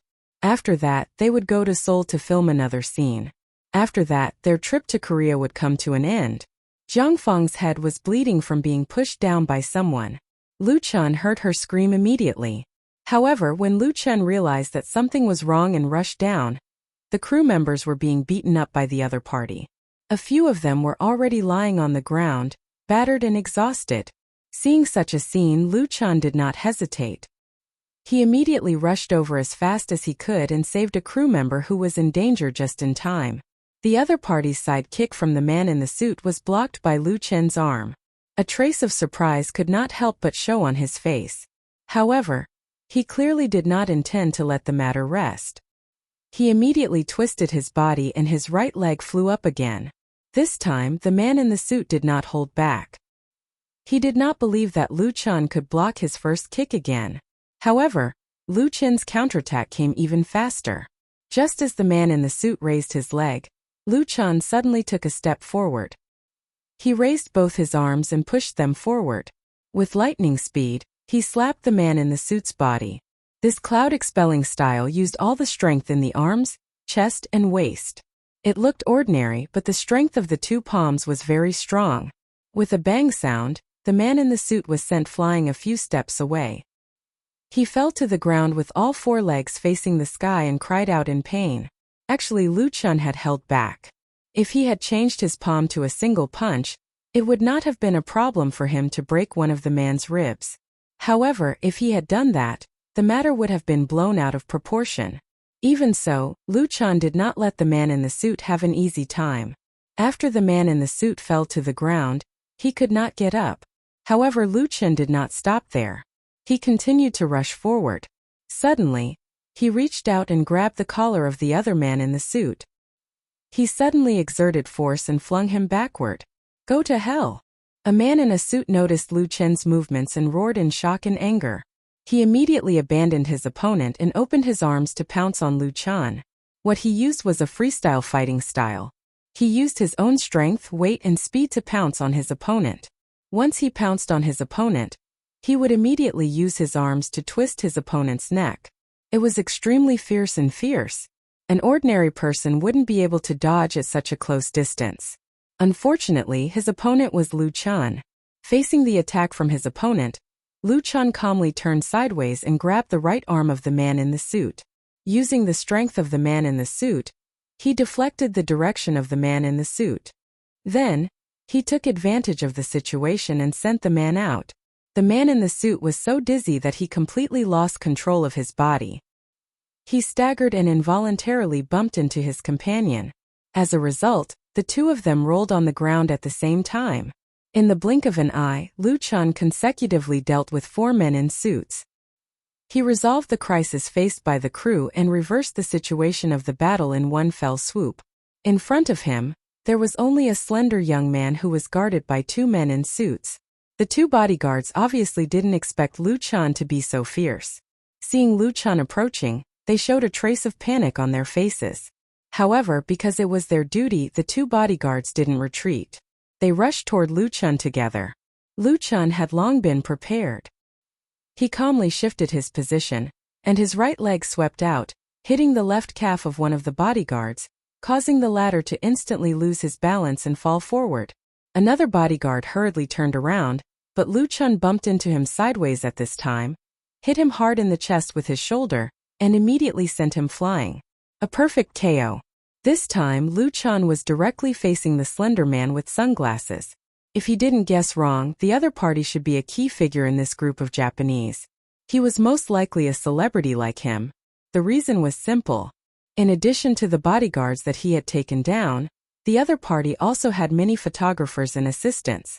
They must have come to the sea view platform to take photos. Those people wanted to stop Lu Chan, but the crew members on Lu Chen's side were not fools. They blocked them all. Among them, those who had suffered a loss just now kicked the man in the suit who fell to the ground a few times with hatred. Lu Chen's side completely has the upper hand. The slender young man was probably afraid that Lu Chan would beat him up. Seeing Lu Chan continue to approach, he said something and retreated in panic. However, he didn't expect there to be stairs behind him. As a result, he missed a step and almost fell down. His hands flailed wildly and luckily grabbed the branches of a plant beside him. In the end, he sat on the edge of the drainage ditch beside the stairs. The slender young man was in an extremely sorry state. Even the sunglasses he was wearing had fallen off, revealing a pair of delicate eyes. "Sissy." Lu Chan smirked disdainfully. The other party was very thin, his skin was very white, and his chin was sharp. He obviously had makeup and eyeliner on his face. He had an earring in his left ear, giving off a very feminine and demonic feeling. This so-called new generation of idols was very popular in the Japanese entertainment industry. Perhaps he felt that Lu Chan was looking down on him, or perhaps he had suffered too much humiliation.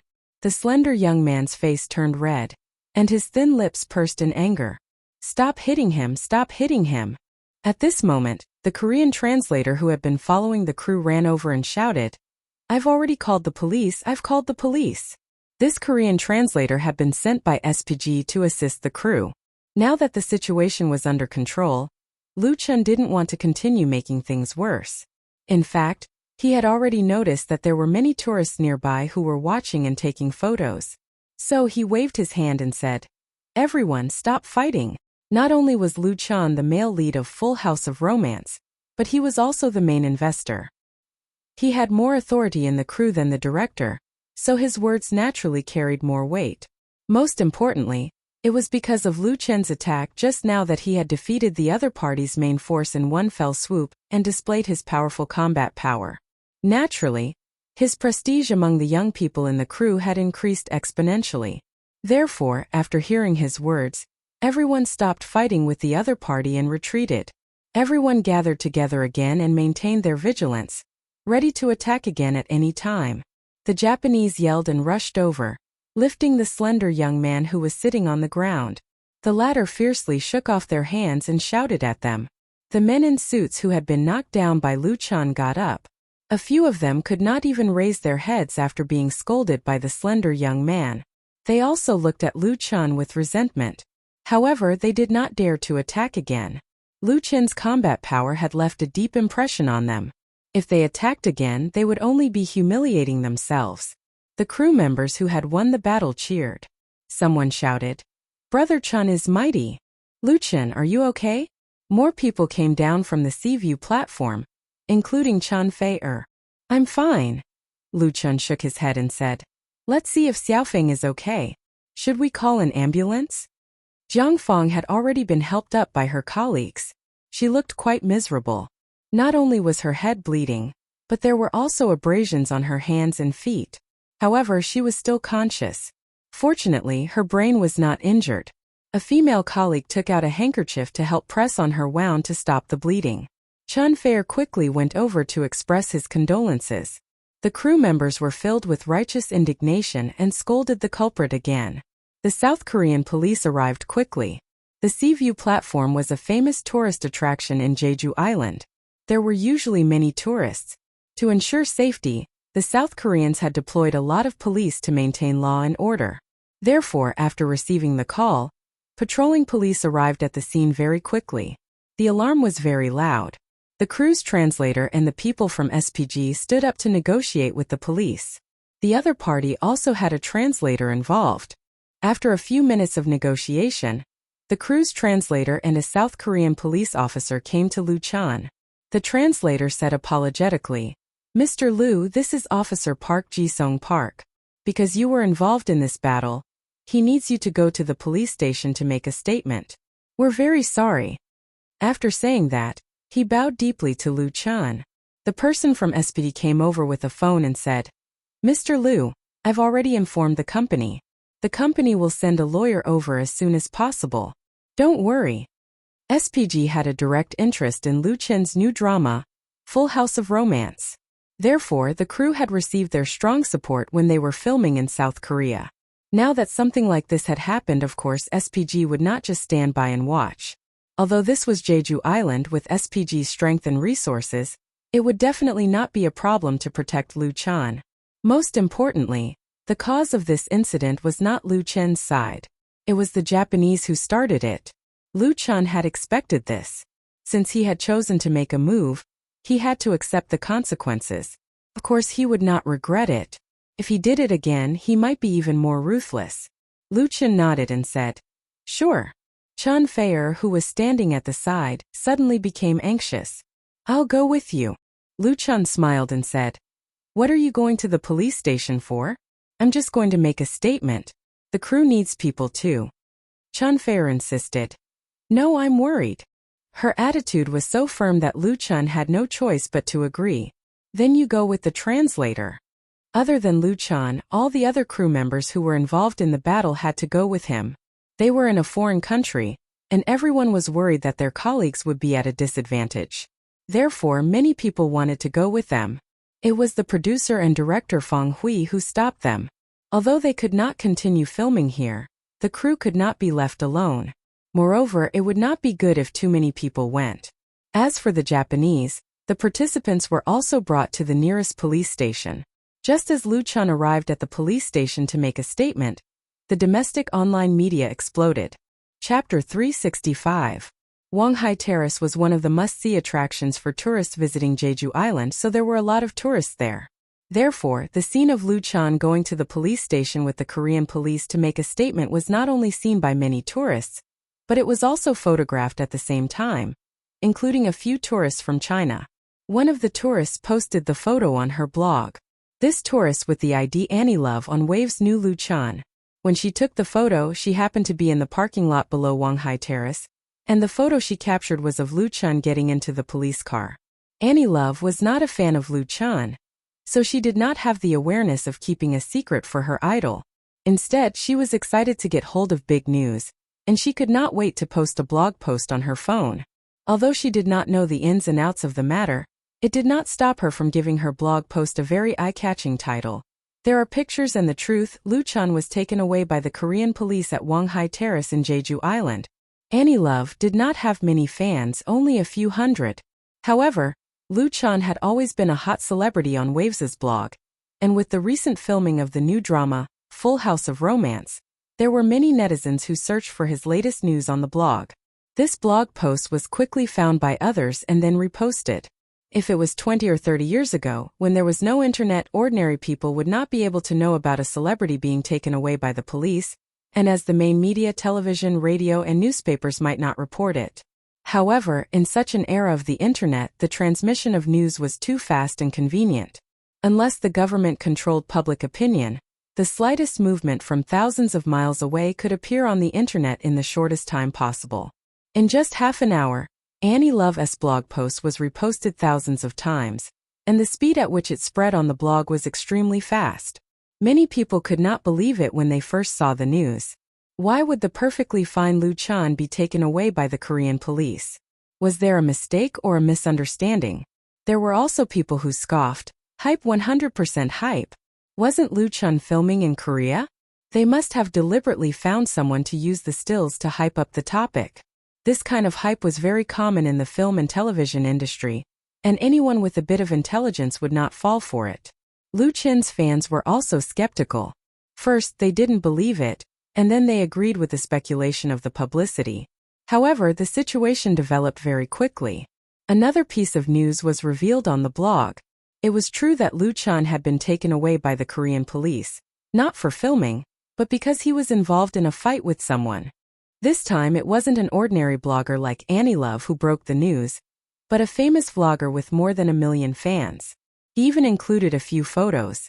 These photos weren't very clear, but they could clearly see Lu Chan in the midst of the chaotic battle.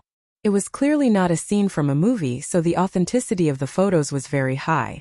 The public was in an uproar. Lu Chan was arrested for brawling in Korea. This was a disgrace that would spread overseas. Nowadays, the domestic entertainment industry had always been full of scandals.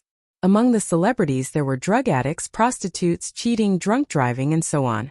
In the eyes of the public, their overall image was not good. And as a rising star of the new generation, Lu Chan's image had always been very good since his debut. Many fans praised him as the positive energy of the entertainment industry, and he was even recognized by the official media. Who would have thought that he would cause a scandal abroad? Many online media outlets have reposted this new blog post and titled it with different titles. Suspected of brawling, new star Lu Chan has just been arrested by the police in Korea. Lu Chan was taken away by the Korean police. Why are there so many scandals among entertainment stars? Latest news, Lu Chan was arrested in Jeju Island, Korea, in connection with a brawl. What's wrong with Lu Chan? There were also many so-called people in the industry who took the opportunity to jump out. Some expressed shock, some expressed condemnation, and some felt sorry. There was no lack of speculation and embellishment. Even entertainment aspects, who had been severely slapped in the face last time, jumped out and expressed their schadenfreude in a cynical manner. The entertainment industry was a big circle. As the saying goes, when the forest is big, there are all kinds of birds. It was very common for people to be in the red and white. It was normal to hit someone when he was down. The key was that Lu Chan had been in the limelight recently and had unknowingly offended a lot of people. It was fine if nothing happened to Lu Chan, but once something happened, there would naturally be people jumping out to belittle him. For a time the blog was full of demons. Many ordinary netizens who did not know the truth expressed their disgust and disgust in the comments. They thought that Lu Chan had not only embarrassed himself, but he had also embarrassed the country. There were even people who shouted the slogan Lu Chan, get out of the entertainment industry. Things like this suddenly caused an uproar among the fans. Many fans expressed their disappointment in Lu Chan, but most of the fans did not believe the so-called truth and wanted to wait for the follow-up news. There were also a few fans who defended Lu Chan regardless of the consequences, believing that there must be a reason for it. Countless fans ran to Lu Chan and Lu Chan's studio, and even Chan Feier's blog to ask for the truth. There were already media outlets who directly called for interviews, wanting to get conclusive information. However, first of all, the two studios did not know the truth of the matter, and they had no time to pay attention to the media's inquiries. It was impossible for them to immediately announce the news. This inevitably intensified the speculation on the internet, and all kinds of strange rumors were flying everywhere. It also involved Chan Feier. Some people said that Lu Chan was angry because of Chan Feier. In a very short period of time, Lu Chan was arrested in Korea, quickly became a hot search term on the blog. It was on the top search list on the homepage, causing even greater influence. In short, during the time when Lu Chan made a statement in the Jeju Island police station, the domestic public opinion was in an uproar. There were even people who called the consulate in Korea to inquire. However, at that time there were more than 1 or 2 domestic tourists at Jeju Island's Hwanghae-tai, and there were also more than 1 or 2 people who witnessed the incident. Someone posted on the blog that Liu Chan beat up the Japanese, and that it was the Japanese who started it. He also posted a short video that he took at the scene. In the video, the men in suits who were knocked down by Liu Chan were shouting in Japanese, "Liu Chan beat up the Japanese." When this latest news came out, the public opinion on the internet suddenly changed strangely. The direction of the wind was reversed in an instant, as if a huge tornado had swept in a lot of other things. Countless netizens, including but not limited to Liu Chen's fans, were shouting, "Well done! Well done!" Even if the truth of the matter had not been fully revealed, they would unconditionally support Liu Chan.